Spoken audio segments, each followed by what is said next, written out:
दोस्तों, आपने अपने स्कूल लाइफ में governor, governor general and viceroy इन जैसे कुछ शब्द सुने होंगे और आप में से काफ़ी स्टूडेंट ऐसे होंगे अभी जिनको याद ही नहीं होगा कि ये हमने क्या पढ़ा था, और जिन्होंने पढ़ा भी था उनको उसकी क्लैरिटी नहीं होगी कि एक्चुअली था क्या। ये एक आपके जहन में सवाल होगा। और दूसरा सवाल ये होगा कि हमने तो सुना था अंग्रेज़ यहाँ पे ट्रेडिंग करने आए थे, मतलब व्यापार करने आए थे। तो जो लोग यहाँ पे व्यापार करने आए थे उन्होंने हमारे यहाँ पे 150-200 साल तक हुकूमत कैसे की, उन्होंने हमें अपने चंगुल में कैसे बांध के रखा। जो अंग्रेज़ यहाँ पे कपड़े बेचने आए थे उन्होंने हमें अपना गुलाम कैसे बनाया। तो ये सारी चीज़ें हम हमारे आज की वीडियो में देखने वाले हैं। नमस्कार दोस्तों, स्वागत है आपका। ये हमारा पॉलिटी का दूसरा लेक्चर है। पॉलिटी में इतने सारे 10 यूनिट को कवर करना है। वो 10 यूनिट में जो पहला यूनिट है कॉन्स्टिट्यूशनल फ्रेमवर्क, उसका पहला चैप्टर आज हम देखने वाले हैं जिसका नाम है हिस्टोरिकल बैकग्राउंड। तो चलिए स्टार्ट करते हैं। आगे बढ़ने से पहले हम एक बार रिवाइज करते हैं कि हमने लास्ट लेक्चर में क्या देखा था और एक फ्रेमवर्क बनाते हैं कि आज के लेक्चर में हमें क्या क्या देखना है। देखो, लास्ट लेक्चर में आपको मैंने ये सारे के सारे जो 10 यूनिट हैं इसको एक्सप्लेन किया था, एक ओवरव्यू दिया था कि हमारे देश में जो अभी गवर्नेंस है, जो गवर्नमेंट बनी है, वो सारी जो चीज़ें डेमोक्रेसी, वो एक सब्जेक्ट के अंडर आती है जिसका नाम है इंडियन पॉलिटी। तो ये सारी चीज़ें कैसे इवॉल्व हुई थी, अचानक से सारी चीज़ें नहीं हुई थी, सारी चीज़ें स्टेप बाय स्टेप हुई थी। तो वो हमारा जो सिलेबस है पॉलिटी का वो भी हमने वैसे सेट किया है स्टेप बाय स्टेप। हम एकदम जीरो से देखने वाले हैं कि हमारे देश में जो अभी की जो पॉलिटिक्स है वो कैसे इमर्ज हुआ, अभी जो सिस्टम है वो कैसे इमर्ज हुई। तो उसके लिए हमने ये सारी जो सिलेबस इसको हमने 10 पार्ट में डिवाइड किया था और हर एक पार्ट में एक ऐसे अलग अलग चैप्टर्स थे। जैसे अभी ये पहला यूनिट है कॉन्स्टिट्यूशनल फ्रेमवर्क, इसके अंदर इतने चैप्टर्स हैं और एकदम जीरो से। देखो, हमें अभी इस चैप्टर में क्या देखना है, अभी हमें क्या देखना है कि हमारे देश में कॉन्स्टिट्यूशन कैसे बना था, उसके बाद किस टाइप की गवर्नमेंट की सिस्टम थी हमारे यहाँ पे। जैसे ट्रम्प की प्रेसिडेंशियल टाइप गवर्नमेंट है यूएसए में, हमारी प्राइम मिनिस्टर टाइप है। उसके बाद हमारे यहाँ पे सेंट्रल गवर्नमेंट है, स्टेट गवर्नमेंट है, उसके बाद लोकल गवर्नमेंट है। अब चाइना में पता है आपको, वहाँ पे स्टेट गवर्नमेंट है ही नहीं, वहाँ पे एक ही गवर्नमेंट है, सेंट्रल गवर्नमेंट। तो हमारे यहाँ पे तो अलग अलग है। बाद में ये panchayat system, local government, union territory, ये सारी चीज़ें हमें देखनी। तो जो पहला चैप्टर है ना, इसमें हमें यही देखना है कॉन्स्टिट्यूशनल फ्रेमवर्क, कॉन्स्टिट्यूशन बना कैसे था हमारे यहाँ पे। तो उसको देखने के लिए हमें इतनी चीज़ें देखनी पड़ेगी, समझ रहे हो ना आप। तो उसमें जो पहला चैप्टर है वो है historical background of Indian constitution. मतलब हमें ये देखो, दूसरे में तो हमें मेकिंग ऑफ कॉन्स्टिट्यूशन बनना कैसे स्टार्ट हुआ, ये तो हमें कब बनना स्टार्ट हुआ था, वो 1947 के बाद चालू हो गया था। समझ, जब हमें आज़ादी मिली उसके बाद एक असेंबली बनी थी, वो कॉन्स्टिट्यूशनल असेंबली, उसका काम था कॉन्स्टिट्यूशन बनाना। उन्होंने 3 साल में, या हमारा पूरा कॉन्स्टिट्यूशन अभी जो है भारतीय संविधान, इसको 3 साल लगे थे बनाने के लिए। वो तो बाद में बना था, बट हमें ये देखना है कि हमें आज़ादी मिलने के बाद कॉन्स्टिट्यूशन बनना स्टार्ट हो गया। पर उससे पहले यहाँ पे देश कैसे चलता था, उससे पहले तो राजा रजवाड़े थे, तो राजा अपने हिसाब से चला था।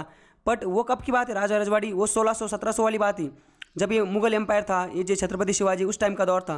बट उसके बाद में 200 साल 150 साल उसके बाद अंग्रेज़ आए थे। तो अंग्रेज़ कैसे चलाते देश को, तो अंग्रेज़ों ने ना कुछ एक्ट्स लाए थे, वो आज हमें इस चैप्टर में देखने। समझ, अभी देखो ये चैप्टर है, इसका नाम क्या है, historical background of Indian constitution. इसका मतलब है कि इंडियन कॉन्स्टिट्यूशन जो बनना स्टार्ट हुआ था उससे पहले यहाँ पे कुछ चीज़ें थी क्या, और वो चीज़ें कुछ इंडियन कॉन्स्टिट्यूशन में ली गई क्या। हाँ, हमारे कॉन्स्टिट्यूशन में ना अंग्रेज़ों की काफ़ी चीज़ें ली गई। अंग्रेज़ों ने यहाँ पे जो एक्ट बनाए थे उसी को उठा के हमारे कॉन्स्टिट्यूशन में डाला है और बाकी कुछ एक्स्ट्रा चीज़ें ऐड की।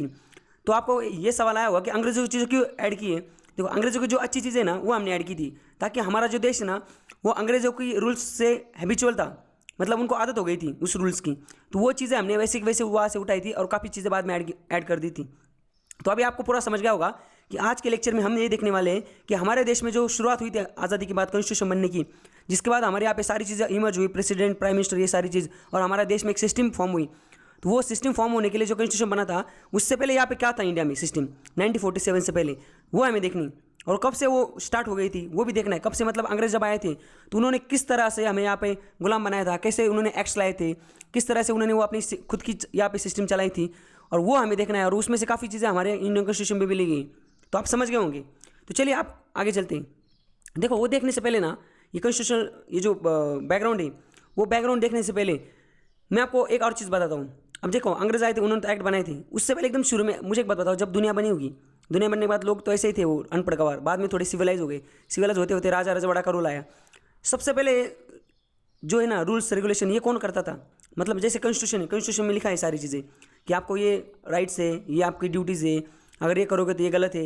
इस कॉन्स्टिट्यूशन का जैसे अगर आप किसको डिस्क्रिमिनेट करते हैं, अगर आपको ये आपके साथ कोई आदमी जो SC ST से बिलोंग करता है, SC एंड ST से, एंड आप अपर कास्ट से हो, अगर आप उनके साथ डिस्क्रिमिनेशन करते हो, जात भेदभाव करते जात के आधार पे, वो अगर केस ठोक देता है आपके ऊपर, तो आपका जो उसका जो वकील है ना कोर्ट में जाएगा और वो ये दलील देगा कि सर इसने ना उसको बोलेगा जज को कि जज साहब अंडर आर्टिकल 15 इसने ना ये इसका आर्टिकल 15 वायलेट किया है, जो कि है no discrimination on the basis of religion. तो ये धर्म के आधार पे ना, कास्ट और जात के आधार पे इसके साथ डिस्क्रिमिनेशन हुआ है, आप इस आदमी को सज़ा दीजिए। तो आईपीसी सेक्शन होती है, उसके अंडर लिखा होगा कि ये सेक्शन का ये आर्टिकल 15 का वायलेशन हुआ, इसके वजह से इसको इतने साल की सज़ा होगी, या इतने महीने की सज़ा होगी, या इतना जुर्माना होगा। समझ गए आप? ये तो अभी की सिस्टम है, ये सारी चीज़ें कॉन्स्टिट्यूशन के हिसाब से चलती है और सारे देश में ऐसे ही चलती है। पर जब कॉन्स्टिट्यूशन नहीं हुआ शुरू में, अंग्रेजों के एक्ट वो भी नहीं थे, तब शुरू में कैसे चलता था एकदम? तो शुरू में कैसे चलता पता है आपको? रिलीजन चला था सारा, धर्म। जैसे यूरोप में एकदम रोमन एम्पायर था एकदम शुरू में, उस टाइम पे क्या होता था, धर्म के जो आपको पता हुआ है, इटली के पॉप लोग होते हैं, वो उस टाइप के कपड़े पहनते, देखो पॉप वाले वो गाउन टाइप के कपड़े पहनते हैं। और वो अभी भी देखो रोमन इटली में जो ये रोम है, वहाँ पे भी देखो अभी तक ये सारी चीज़ें, वेटिकन सिटी विटी, वहाँ पे वो पोप वगैरह होता है उनका सिस्टम। तो उस टाइम में क्या होता है, यूरोप में रिलीजन सारी चीज़ों को चलाता था। मतलब अगर किसी ने कुछ गलती की तो उसको क्या सज़ा होगी, वो रिलीजन चलाता था। सारे देश के लोगों से पैसा लिया जाता था, उससे ही मंदिर मतलब जो है उनका चर्च बनाई जाती थी, रोड बनाए जाते थे, लोगों के लिए अच्छे वेलफेयर के लिए काम किए जाते थे। बाद में क्या हुआ, ये जो पॉप ये लोग थे, इन्होंने क्या कर दिया, ये खुद पहले चलाते थे, बाद में इन्होंने कुछ लोग रख दिए, एक आदमी को पकड़ा और बाद में उसको पहला बोला कि देखो ये तूने सारा काम करना है और मुझे रिपोर्ट करनी। और उसी बाद में आगे चल के उसी आदमी को उन्होंने बोला कि ये किंग, मतलब ये आज से आपका किंग है और आप सारा ये देखेगा, आपकी सारी चीज़ें ये देखेगा, और हम पोप यहाँ पे बैठे बस, ये हमें रिपोर्ट करेगा और ये सारे आपके लिए काम करेगा। यहाँ तक तो चल रहा था सारा सिस्टम। बाद में क्या होगा, और साल 2 साल 500 साल 1000 साल ऐसे बीतते गए, आगे चलता गया सिस्टम, और लोगों ने ये जो किंग है ना ये करप्टेड हो गया, ये लोग भी करप्टेड हो गए, तो लोगों ने ना आवाज़ उठानी स्टार्ट कर दी। तो ये पोप है ना ये तो हट गया, तो किंग कोई और बन गया और इसको भी हटा दिया, इसको भी हटा दिया। उसके बाद किंग चलता है, उसको बोलते हैं एटोक्रेसी, मतलब एक आदमी पूरा देश चला रहा है। बाद में फिर लोगों ने क्या कर दिया, आवाज़ उठ, लोगों ने बोला तू क्यों है, हमें चला गया, हम खुद को ही चलाएंगे। फिर इसको भी हटा दिया और फिर लोगों ने अपने अंदर से एक आदमी चुना इलेक्शन के सहायता से, और उसको बना दिया अपने देश का जो है हेड, और वो आप ही देश को चला रहा है, समझ रहे। और उस लोगों ने बोला कि अभी अब चलेगा कैसा, ये तो डायरेक्ट किंग बोलता था कि तूने ये सज़ा की, पोप बोलता था कि ये अगर इसने गलती की तो उसको ये सज़ा देना है, ये अगर समझ रहे ये कहा तो ये, मतलब रूल्स रेगुलेशन अपने हिसाब से बनाते थे धर्म को यूज़ करके। बाद में फिर लोगों ने क्या कर दिया, लोगों ने बनाया एक चीज़ कॉन्स्टिट्यूशन। लोग बोले देखो हम सब सहमति से एक कॉन्स्टिट्यूशन बनाएंगे, एक संविधान बनाएंगे, और इस संविधान के हिसाब से हम देश को चलाएंगे। समझ गए आप? यहाँ तक तो आपको समझ गया होगा। अब देखो फिर यहाँ पे आते, देखो बाद में जब कॉन्स्टिट्यूशन बना तो उसमें 3 चीज़ें उन्होंने डाली गई, लेजिस्लेचर, एग्जीक्यूटिव, जुडिशरी। अब देखो लेजिस्लेचर मतलब क्या होता है, आपका जो स्टेट होता है, और एक क्या होता है सेंट्रल गवर्नमेंट होता है। अब स्टेट गवर्नमेंट में जो MLA होते हैं, आप आमदार, इनको आप चुनते हो, इनका काम क्या है, आप इनको चुनते हैं, ये जाते हैं विधानसभा, समझ रहे, विधानसभा जाते हैं और ये वहाँ पे जाके रूल्स रेगुलेशन बनाते हैं। तो ये कौन है, ये लेजिस्लेटिव है। MLA का लॉन्ग फॉर्म क्या है, member of legislative assembly. Legislature मतलब क्या, जहाँ पे जाके कानून बनाना, ये लोग वहाँ पे जाते हैं, बिल बनाते हैं। वैसे ही सेंट्रल गवर्नमेंट में क्या होता है, ये होता है मेंबर ऑफ पार्लियामेंट, खासदार, आप इनको चुनते हो, ये वहाँ पे जाते हैं पार्लियामेंट में और ये रूल्स एंड रेगुलेशन बनाते हैं। समझ रहे, आपने सुना होगा ना, ये जैसे मोटर व्हीकल बिल, ये सारे बिल ये लोग बोलते हैं। मतलब इनका काम क्या है, स्टैट्यूटरी लॉ बनाना, कानून बनाना इनका काम है लेजिस्लेचर का, MLA और MP का। दूसरी बात है एग्जीक्यूटिव।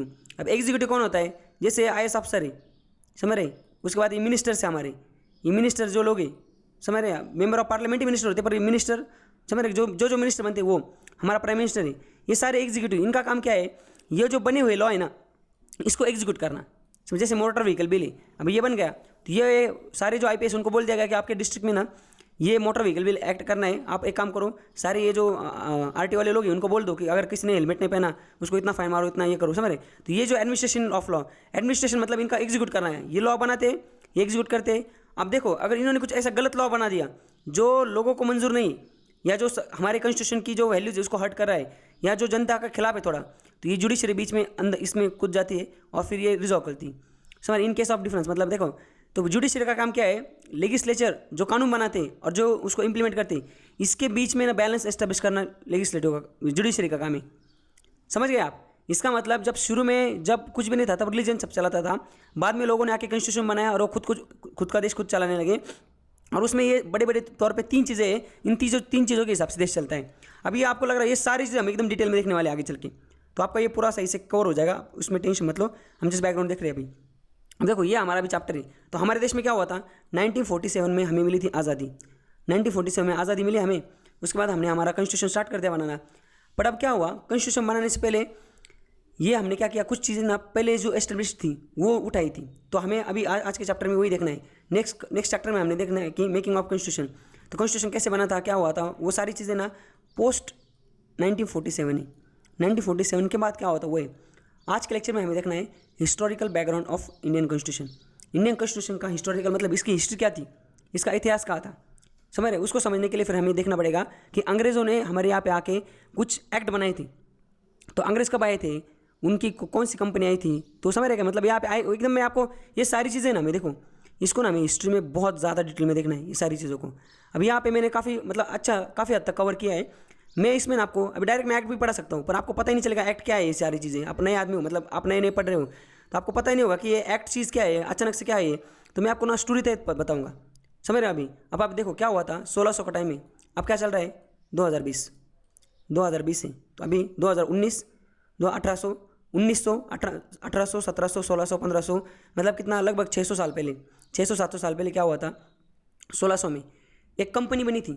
जैसे हमारी कंपनी होती ना BSNL, रिलायंस जियो, वैसे कंपनी थी, प्राइवेट कंपनी। कहाँ पे, लंदन में। उसका नाम था ईस्ट इंडिया कंपनी या ब्रिटिश ईस्ट इंडिया कंपनी। अब ये कंपनी क्या करती, ये ट्रेड करती थी, व्यापार करती थी, समझ रहे आप। इसको ईस्ट इंडिया कंपनी भी बोलते हैं, east India trade, English east India company भी बोलते हैं। ये कंपनी बोली थी, इनका नाम क्या, मतलब इसका काम क्या था, ये ट्रेड करती थी।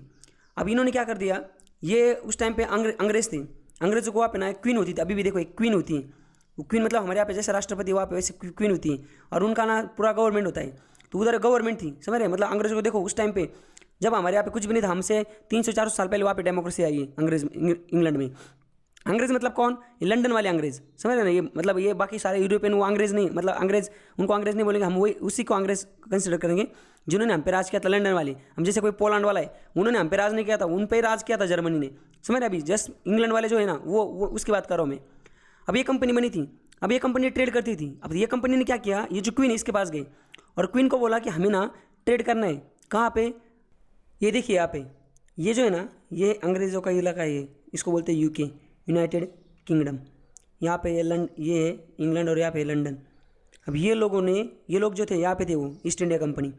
ये जो एरिया है ना देखो, ये अफ्रीका कंटिनेंट है। यहाँ पे ये जो देश है ना इसका नाम है साउथ अफ्रीका। आपने काफ़ी बार मूवी में देखा होगा। यहाँ पे हमारा प्यारा इंडिया, समझ रहे आप। यहाँ पे USA, यहाँ पे कनाडा, ये ब्राज़ील, ये साउथ कंटिनेंट है। ये इधर है चाइना, ये रशिया, समझ रहे आप, काफ़ी देश, ये ऑस्ट्रेलिया, ऐसे सारे के सारे देश। अभी यहाँ पे ये जो पॉइंट है ना साउथ इंडिया का, ये लास्ट जो यहाँ पे जो देखो ये वाला जो एंड है ना, इसको बोलते हैं केप ऑफ गुड होप।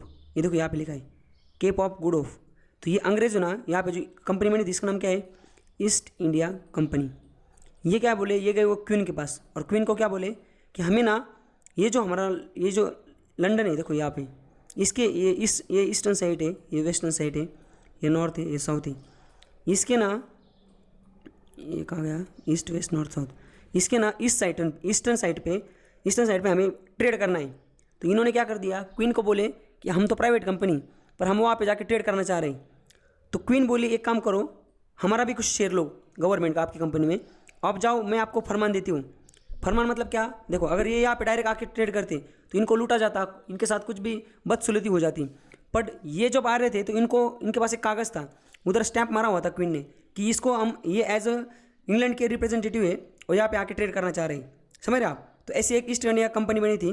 देखो एकदम शुरू से आप कुछ मतलब सारा दिमाग खाली कर दो, एकदम शुरू से हमें देखना है। हमारा जो कॉन्स्टिट्यूशन बना था ना उसके लिए बैकग्राउंड देख रहे हैं हम, तो एकदम हमें शुरू से देखना है कि अंग्रेज़ों ने कुछ एक्ट बनाए थे, वो एक्ट कैसे बनाए थे, उससे पहले हमें देखना है कि अंग्रेज यहाँ पे आए कैसे थे, उन्होंने यहाँ पे रूल कैसे किया था। तो आज के लेक्चर में एकदम आपको एकदम, क्योंकि क्या होता है कंसेप्चुअल क्लैरिटी, अगर आप स्टोरी वाइज पढ़ोगे पूरी ज़िंदगी नहीं बोलोगे, और मैं डायरेक्ट आपको अगर रट्टा मारवाऊंगा तो आपको कुछ नहीं समझ आएगा। तो इसलिए समझो आप कि ये दौर है 1600 का, जब हमारे यहाँ पे क्या था इंडिया में राजा रजवाड़े चल रहे थे। 1600 मतलब 16 शिवाजी महाराज, ये जो है ना ये इनका नाम क्या, औरंगजेब वगैरह उस टाइम का दौर चल रहा था। यहाँ पे कोई हमारे यहाँ पे इंडिया नाम की कोई फीलिंग ही नहीं थी, ना इंडिया देश था। हर एक का राजपूत का अलग था, पंजाबों का अलग था, महाराष्ट्र जो मतलब ये जो मराठी लोग हैं इनके लिए अलग, इनका अलग अलग, हर एक का अलग अलग राज्य था। ये एक दूसरे से लड़ते थे सुपीरियरिटी के लिए, पावर के लिए, ये सारा चल रहा था। उस दौर पे हमारे यहाँ पे एक कंपनी आई जिसका नाम था ईस्ट इंडिया कंपनी। ये यहाँ पे आई, इन्होंने बोला कि हमने ना एक फरमान लिया है, कहाँ से, हम इंग्लैंड देश से। वहाँ के हमारे जो क्वीन है, जो रानी, उसने हमें फरमान दिया कि यहाँ आके ट्रेड कर सकते हैं, तो हमें यहाँ पे ट्रेड करने की परमिशन चाहिए। अब देखो आपको बताता हूँ, उस टाइम पे ना ये जो है औरंगजेब के जो डैड हुई, फादर, इनका नाम है जहांगीर। देखो बाबर का बेटा था हुमायूं, हुमायूं का बेटा था अकबर, अकबर का बेटा था जहांगीर, जहांगीर का बेटा था, जहांगीर का बेटा कहाँ गया, औरंगजेब। तो ये जो नहीं अकबर का बेटा ये था, क्या नाम इसका, ये हमारा जहांगीर था, अकबर का बेटा, और उसका बेटा था ये ताजमहल वाला, ताजमहल वाले का नाम क्या है, शाहजहां। अब बात चल रही थी 1600 की। तो 1600 में क्या हुआ था, अकबर के मरने के बाद, अकबर एम्परर था, राजा था पूरे हिंदुस्तान का, वो सारे हिंदुस्तान का चलाता था। और छोटे मोटे मतलब ये शिवाजी, मतलब छोटे छोटे जो रीजन, जैसे कि महाराष्ट्र में कुछ पार्ट, पुणे वाला वो कुछ मराठा रूल कर रहे थे, राजस्थान का कुछ राजपूत, पंजाब का कुछ पंजाबी, और बाकी एंटायर जो अफगानिस्तान से लेकर नीचे तक, साउथ इंडिया तक नहीं, एक्चुअली मिडल में, साउथ इंडिया में भी उनके अलग अलग जो थे लोकल ये थे, राजा रजवाड़े उनके राजा थे, क्वींस थे, किंग्स थे। तो यहाँ पे ना पूरा राज करा था अकबर। अकबर के मरने के बाद उसका जो बेटा है जहांगीर, जिसको आपने प्रिंस सलीम आपने सुना होगा, ये यहाँ पे रूल कर रहा था। अब इनके पास आए ये जो है कैप्टन, क्या है, हॉकिंस। ये हॉकिंस भाई साहब आए, इन्होंने बोला कि देखो मैं, इनके हाथ में देखो फरमान है, इन्होंने दिखा इसको कि हम लंदन से आए, क्वीन ने हमें फरमान दिया है, हम यहाँ पे ट्रेड करना चाह रहे हैं, तो क्या ट्रेड करें। तो इसने इसको लगा फॉरनर है, गोरी चमड़ी देख के फिसल गया ये, इसने उनको परमिशन दे दी यहाँ पे ट्रेड करने के लिए, समझ गए आप। तो ईस्ट इंडिया कंपनी क्या थी, एक लंदन की कंपनी थी, पहले तो वो प्राइवेट कंपनी थी, बाद में उसमें अंग्रेज़ों ने भी, अंग्रेज़ गवर्नमेंट जो थी उसने भी इसमें पैसे डाले। ये बनी थी 1600 में, इसका नाम क्या है, जॉन वाट। ये तो कुछ काम का नहीं, समय कहाँ बनी थी, लंदन में, यूनाइटेड किंगडम में। वो यहाँ पे आई थी, उन्होंने यहाँ पे आके अपना जो ट्रेड चालू कर दिया। अब हुआ क्या, देखो 1600 में आई थी एज अ ट्रेडर। बाद में क्या हुआ, उन्होंने ना ब्रिटिश पार्लियामेंट से उन्होंने ये लिए राइट्स लिए, जैसे मैंने आपको बताया था कि हमें यहाँ पे आके ट्रेडिंग करनी है इंडिया में। ये जैसे बनी थी, ये देखा। अब हुआ क्या, कब बनी थी, 1600 में आई, 1600 में यहाँ पे ट्रेड करने लगे, उनको फरमान मिलते गए, तो काफ़ी राजों से उनको फरमान मिले। ये सारी चीज़ें ना हिस्ट्री की, अभी जो पढ़ा रहा हूँ मैं हिस्ट्री की है, पर अभी आपको ये पता नहीं चलेगा, तो आपको जो हम आगे पढ़ने वाले हैं, जो पॉलिटिका पढ़ना है, वो आपको पता ही नहीं चलेगा आज का लेक्चर। इसलिए मैं ना 10-15 मिनट जाने दो, पर मैं आपको पूरा बैकग्राउंड एक बार बता देता हूँ। अब ये 1600 में आई, 1600 में आई, इन्होंने यहाँ पे ट्रेड करना चालू कर दिया। जैसे जहांगीर से फरमान लिया, वैसे औरंगजेब से भी फरमान लिया, तो इनको फरमान मिलते गए। शुरू में जब ये आए, यहाँ से बाहर से कपड़ा लेके आते थे, उनको टैक्स भरना पड़ता था हमारे यहाँ के मुगल एम्परर को। फिर उनको ना टैक्स भरना, जैसे कि इन्होंने अगर यहाँ पे वो बाहर से कपड़ा लेके आए, यहाँ पे कपड़ा मिल रहा है 100 रुपये में, ये बाहर से लेके आए और ये बोले मैं 50 रुपये में दूंगा, तो हमारे यहाँ के जो ये जो एम्परर है, राजा है, ये उस पर और 50 रुपये ड्यूटी लगाते थे, ताकि ये भी 100 रुपये यहाँ पे बिके, तो हमारे यहाँ के लोकल जो लोग हैं उनका इनका एक ही कीमत का कपड़ा हो, ताकि हमारे जो डोमेस्टिक मार्केट है ये इनको भी मतलब फ़ायदा होने। तो ये डायरेक्ट आके 10 रुपये में बेचेंगे तो इनका कोई लेगा नहीं, ये मर जाएंगे, इनका मार्केट खत्म हो जाएगा। तो ऐसे चलता गया। बाद में ना कुछ बेकार मतलब एकदम पगलेट एम्परर बने, मुगल एम्परर, मुस्लिम शासक ऐसे बने जिनको बिल्कुल दिमाग नाम की चीज़ नहीं थी। उसका एक नाम था फारूक सियार। अभी फारूक सियार ने क्या कर दिया, इनको परमिशन दे दी कि आपको टैक्स देने की ज़रूरत नहीं, मतलब आप बाहर से माल लाओ, जितने में बेचना है उतने में बेचो, यहाँ से लेके जाओ बिना टैक्स के, जाने में भी टैक्स नहीं, आने में भी टैक्स नहीं। इसकी वजह से हुआ क्या, इन लोगों ने ना, जैसे अब यहाँ पे अगर हमारे यहाँ पे माचिस की डब्बी वो मिल रही है 1 रुपये में, ये लोग बाहर से लेके आए, इन्होंने 50 पैसे में बेचना शुरू कर दी, तो इनकी कोई डब्बी लेना ही बंद कर दिया। तो एक टाइम ऐसा है, 1 साल 2 साल 10 साल ये इन्होंने बनाने बंद कर दिया। वैसे करते करते कॉटन मिल, ये सारी चीज़ें है ना, उस पर इनकी मोनोपोली बन गई। मोनोपोली मतलब क्या, सिंगल यूज, जैसे कि अगर कोई मार्केट में अगर कोई दारू बेच रहा है, तो अगर बाकी उससे अगर कोई सस्ती दारू बेच रहा है, और वो एक टाइम तो ऐसा आएगा ना, लोग महंगी वाले लेना बंद कर देंगे और सस्ते वाले के पास ही जाएंगे, तो पूरी मार्केट उसके कब्जे में आएगी, सब उसी का लेंगे। जैसे जियो है, जियो ने फ्री दे दिया, लोगों ने सारा छोड़ दिया, और जियो की अभी मार्केट में मोनोपोली है। वैसे इनकी ना हर सेक्टर में, सिर्फ एक नहीं सारे सेक्टर में इनकी मोनोपोली बन गई। और हमारा जो इधर नेशनल, जो हमारे यहाँ पे जो ये लोग थे मैन्युफैक्चर करते थे, ये जो ट्रेडर थे, इनकी मार्केट ही खत्म कर दी इन्होंने। और ये लोग जो बाहर लेके बेचने जाते थे इंटरनेशनल मार्केट में, ये तो इंग्लैंड में लेके जाते थे, तो इंग्लैंड वालों ने उस पर ड्यूटी लगाना चालू कर दिया। जैसे अगर इंग्लैंड में कोई चीज़ 2 रुपये की मिल रही, ये लेके आए उधर, तो इनको और उन्होंने ड्यूटी लगा दी, इनकी चीज़ वहाँ पे बेची जाएगी 4 रुपये में, तो 2 रुपये की वहाँ पे भी लोग 2 रुपये की लेते थे, 4 वाले की लेते नहीं थे। इस तरह से इन्होंने पूरी मार्केट खत्म कर दी, समझ गए आप। जैसे मार्केट खत्म हुई, इधर का लोग पूरे मतलब ये समझ रहे हैं, ये इनके पास आ गए पैसे। जैसे पैसे आए, हुआ क्या एक बार, तो इनको ना जो बंगाल जो स्टेट था एक बार उस टाइम हमारा, तो बंगाल में इनको ना ये वहाँ पे इनको राइट्स मिले थे, ये वहाँ पे ट्रेडिंग कर रहे थे बिना इम्पोर्ट एक्सपोर्ट। पर वहाँ पे ना एक राजा आया, एक सॉरी मतलब एक किसको क्या बोलते हैं, बंगाल में ना एक नवाब आया। वो नवाब ने क्या कर दिया, सिराजुद्दौला, उसने बोला कि देखो, अंग्रेज़ों को बोला अभी आप जो इधर आपको जो नंगा नाच चल रहा है, बाहर से आप कुछ लेके आ रहे हो, इधर से बाहर लेके जा रहे हो, टैक्स नहीं दे रहे हो, स्टेट को लॉस हो रहा है। इससे पहले नवाब को भी पता था, पर इनको लगता था कहाँ अंग्रेज़ों को, उनके पास पैसा है, पावर, इनको कहाँ उंगली करे, तो उनको कुछ बोलते नहीं थे। पर ये जो फारूक सॉरी ये जो था ना सिराजुद्दौला, इसने बोला भाई साहब आपको पैसा देना पड़ेगा। तो इनकी ना झगड़े हो गए, फिर उनकी ना लड़ाई हो गई। तो जब जैसे उनकी लड़ाई हुई ना, तो वो बैटल ऑफ प्लासी, आपने नाम सुना होगा बैटल ऑफ प्लासी, तो बैटल ऑफ प्लासी हुई। उसके बाद वो अभी ये डिटेल में हमें देखना है हिस्ट्री में वो क्या थी, कहाँ हुई थी, वो सारी चीज़ें। उसके बाद और एक बैटल हुई, ये बैटल ऑफ प्लासी हुई थी 1757 में। उसके बाद 1765 और एक बैटल हो गई जिसका नाम था बैटल ऑफ बक्सर। इस तरह से इन्होंने क्या कर दिया, जो लोग ट्रेड करने आए थे यहाँ पे, इन्होंने एक स्टेट के जो है ना नवाब, उसको हरा दिया और वो स्टेट अपने कब्जे में ले लिया और बोल दिया कि आज से आप ये जो टैक्स दे रहे हो ना, जैसे हम गवर्नमेंट को टैक्स देते हैं, वैसे ये जो आप इसको सिराजुद्दौला को देते थे ना, तो अभी ये ईस्ट इंडिया कंपनी को देना है। और उन्होंने पॉलिटिकली इंटिटी, मतलब समझ रहे हैं अभी आप, इन्होंने खुद की गवर्नमेंट बना ली बंगाल में। उस तरह से इन्होंने फिर बाकी स्टेट में फैल गए, ऊपर बंगाल के ऊपर उड़ीसा में नीचे घुस गए, ऊपर यूपी में घुस गए, बिहार में घुस गए। ऐसे करते करते इन्होंने ना आते आते इन्होंने पूरा मतलब पिछले 50-60 साल बाद इन्होंने सबको, यहाँ के जो मराठा थे सबको हरा दिया इन्होंने, पंजाब वजाब, और इन्होंने फिर हमारे यहाँ पे रूल करना स्टार्ट कर दिया। समझ गए अब आप, जो लोग यहाँ पे ट्रेड करने आए थे ना, इन्होंने ऐसे जोरो मतलब इन्होंने पहले मार्केट को अपने कब्जे में ले लिया, पैसा कमा लिया, छोटे छोटे राजाओं को हराया। वो जो वहाँ के लोग थे उनको बोला कि अभी आपको टैक्स दे रहे वैसे चलेगा सब, बस राजा नहीं रहेगा, हम रहेंगे। और ये कौन करता था सारा की सारी चीज़ें, ब्रिटिश ईस्ट इंडिया कंपनी। ये तो प्राइवेट कंपनी थी, पर इसको सपोर्ट किसका था, ब्रिटिश क्राउन, मतलब इनका जो वो क्वीन है उधर की, वो बुढ़िया, उसका सपोर्ट था। और उस टाइप वैसे इन्होंने किया था, समझ गए आप। तो इनको यहाँ तक था कितना, 1765 तक। अभी यहाँ तक क्लियर आपको, समझ गए कैसा हुआ था। अभी ये था ब्रिटिश ईस्ट इंडिया कंपनी के हमने बारे में जान लिया। अभी यहाँ से हमारा आज का लेक्चर है कि जो है ना ये वाला historical background of Indian constitution. अब हम देख रहे हैं, हम हिस्ट्री नहीं पढ़ रहे हैं, हम पढ़ रहे हैं पॉलिटी। हमें पॉलिटी में देखना है कि हमारा जो पॉलिटी कॉन्स्टिट्यूशन बना था, तो उससे पहले यहाँ पे कुछ था क्या, तो था एक्ट्स थे, उसको हमें पढ़ना है। Historical background of Indian constitution, Indian constitution का हिस्टोरिकल बैकग्राउंड जो हिस्ट्री है इसकी, वो क्या थी, इससे पहले क्या था, वो देखना है। बट वो हम तभी देख पाते, उसमें जो चीज़ है वो अंग्रेजों की हमें देखनी है। इसलिए मैंने आपको पहले, जैसे कुछ बच्चों को उनको पता ही नहीं होगा, जो नए न्यू व्यूअर्स होंगे, उनको ईस्ट इंडिया में डायरेक्ट पढ़ा देता आपको ईस्ट इंडिया कंपनी ने किया, तो उनको पता ही होना चाहिए ना सबसे पहले कि ईस्ट इंडिया कंपनी क्या थी। इसलिए मैंने आपको अभी ये ईस्ट इंडिया कंपनी के बारे में बोल दिया। अब देखो हमें ये इसमें ये पूरा एक्ट देखना है। इसमें जो पॉलिटी से रिलेटेड, मतलब इसमें काफ़ी बाकी भी एक्ट थे जो कि हम हिस्ट्री में देखने वाले, पर सिर्फ जिस पे पॉलिटी से रिलेटेड, मतलब जो है ना रूल करने वाला, जो है ना जैसे प्राइम मिनिस्टर, ये जो होता है अभी प्रेसिडेंट, जो सिस्टम होती है ना गवर्नेंस की, तो गवर्नमेंट कैसे बनी थी उनकी, वो कैसे देश को चलाते थे, वो इसमें एक्ट है, वो एक्ट हमें देखने। सबसे पहले क्या है, कंपनी एक्ट। इसका मतलब ये जो कंपनी थी, जैसे मैंने बोला कंपनी ने यहाँ पे पूरा नंगा नाच किया था। कंपनी सबसे पहले चला रही थी, प्राइवेट कंपनी हमारे देश को चला रही थी काफ़ी साल तक। बाद में क्या हुआ, ब्रिटिश एक टाइम ऐसा आया कि 1857 का रिवॉल्ट हुआ। आपको पता होगा मंगल पांडे, आपने नाम सुना होगा। ये मंगल पांडे भाई सब जो थे, इन्होंने पूरा धिंगाना कर दिया। तो उस टाइम पे क्या हुआ, कंपनी की पूरी ना बुनियाद हिल गई थी। कंपनी को एक टाइम ऐसा आया तो उनको लगा था कि हमें यहाँ से छोड़ के जाना पड़ेगा। तो उन्होंने क्या कर दिया, ब्रिटिश क्राउन को ऐसा लगा था पार्लियामेंट को, तो उन्होंने इस कंपनी को हटा दिया। उन्होंने बोला आज से कंपनी नहीं, आज डायरेक्ट हम ही मैदान में उतर रहे। उन्होंने डायरेक्ट बोला कि आज से ब्रिटिश जो है, मतलब ये इंग्लैंड वाले, हम ही देश को चलाएंगे। तो तब से उसके बाद जो रूल बनते थे उसको बोलते थे क्राउन रूल, और उससे पहले जो रूल थे उसको बोलते कंपनी रूल।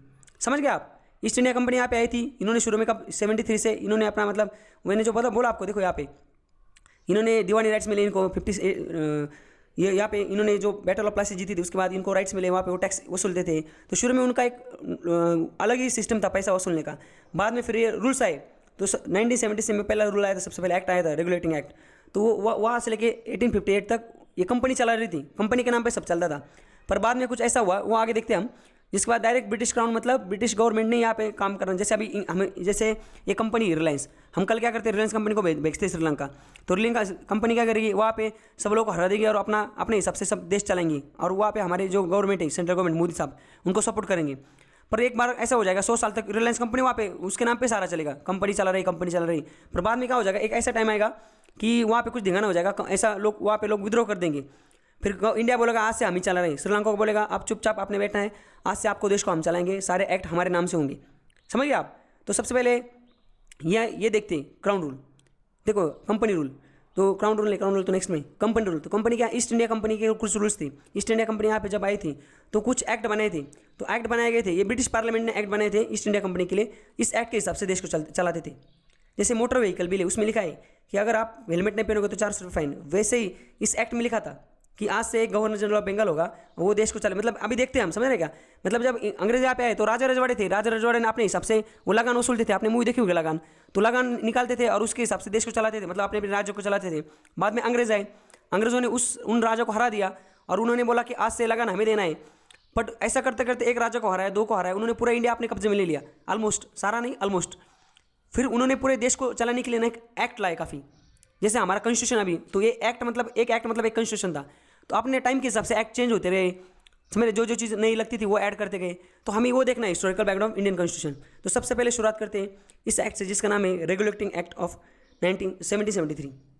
अब देखो ये जो है ना, एक बार मैं आपको बताता हूँ, इनको ना चार्टर एक्ट बोला जाता है। चार्टर एक्ट मतलब क्या?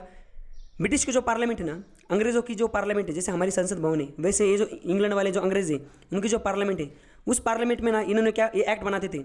इनको पता था ईस्ट इंडिया कंपनी इंडिया में ना अपना कारोबार चला रही है और ये पॉलिटिकल मतलब राजकीय इसमें इन्होंने इंटरफेरेंस कर दिया है। इनके कब्जे में एक दो स्टेट आ गए और ये वहाँ पे एक स्टेट आए जैसे बंगाल, ये यहाँ पे पैसा वसूल रही। पर बाद में ये इनको पता चला कि इनको रेगुलेट करने की मतलब समझेगा जो, ये तो बाद में देखते हैं एक्चुअली। तो इन्होंने ना जब यहाँ पे चलो ये बोलेंगे हम इस कंपनी को चलाएंगे, इनको बोलेंगे कि गवर्नेंस कैसे करना है, अपने वहाँ पे सत्ता कैसे हासिल मतलब हथियानी है और उसको चलाना कैसे। तो इसके लिए हम ना आपको एक्ट बना के देंगे, हम आपको लिख के देंगे, कागज़ में फरमान देंगे कि आपने ऐसा ऐसा काम चलाना है, आपने ऐसा सुप्रीम कोर्ट बनाना है, ऐसे कोई कुछ काम करता है गलत तो उसको ये सज़ा देनी है। ये सारी जो चीज़ें वो ब्रिटिश के पार्लियामेंट से बन के आती थी एक्ट। तो ये एक्ट बनाते थे, समझ रहे क्या? और वो हर 20 साल के बाद एक्ट रिन्यू होता था। मतलब जैसे इन्होंने एक्ट बना के भेज दिया तो 20 साल बाद देखा जाएगा कि इस एक्ट में कुछ कमी थी क्या और कुछ एडवांस करना है क्या, 20 साल तक एक्ट चलेगा, समझ रहे हैं? ऐसे एक्ट थे, देखो इतने एक्ट थे रेगुलेट। देखो शुरू में जो है ना कंपनी जब रूल करी थी तो इतने एक्ट आए थे, regulating act, picked act, charter act. तो इसमें से हमें 4 ही पढ़ने, क्योंकि हमारा जो सब्जेक्ट पॉलिटी के लिए 4 इंपॉर्टेंट है, बाकी हिस्ट्री के लिए वो हिस्ट्री में देखेंगे, समझ गए आप? ईस्ट इंडिया कंपनी फेस थी और इसमें इतने एक्ट बने थे। अब देखो ये चार्टर एक्ट यहाँ पे लिखा हुआ। जब शुरू में सबसे पहले क्या हुआ था, जब चार्ट एक्ट बने थे, आपको देखो सबसे पहले इन्होंने एक पोस्ट बनाई थी, उसका नाम था गवर्नर ऑफ बंगाल। ये इनके पास सिर्फ उस टाइम पे बंगाल राज्य था तो ये बंगाल को चलाता था। बाद में इनके पास काफ़ी अलग भी स्टेट आई तो इन्होंने क्या कर दिया, governor general of Bengal post बना दी, समझ रहे क्या? 73 में 1970 उससे ये तो जब से शुरू सबसे पहले था, जब उनके पास सिर्फ बंगाल था।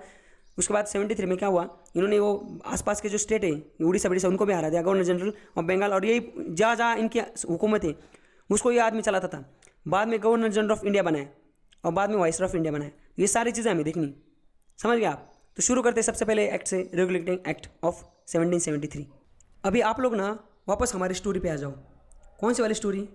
जो मैंने आपको बताई थी कि अंग्रेज़ यहाँ पे आए, 1600 में यहाँ पे आए थे, उन्होंने यहाँ पे राज करना स्टार्ट कर दिया। उन्होंने क्या कर दिया, 1757 में उन्होंने एक बैटल लड़ी नवाब ऑफ बंगाल के साथ, बंगाल में, जिसका नाम था बैटल ऑफ प्लासी, समझ रहे? उन्होंने बैटल ऑफ प्लासी। उसके बाद क्या हुआ, 1764 में इन्होंने एक बैटल ऑफ बक्सर लड़ी, बैटल ऑफ बक्सर। और उसके बाद इन्होंने क्या कर दिया, 1765 में एक ट्रीटी की जिसका नाम था treaty of Allahabad, treaty of Allahabad. अब देखो इसमें इन्होंने क्या कर दिया, बंगाल वाले को हरा दिया। इन्होंने जो बंगाल था हमारा अभी वेस्ट बंगाल है, वो पहले अभी का बांग्लादेश और अभी हमारा वेस्ट बंगाल मिला के इतना बड़ा बंगाल था। बांग्लादेश तो बाद में बना ना, पहले तो वो इंडिया ही था। अब पाकिस्तान भी उस टाइम भी इंडिया ही था पूरा।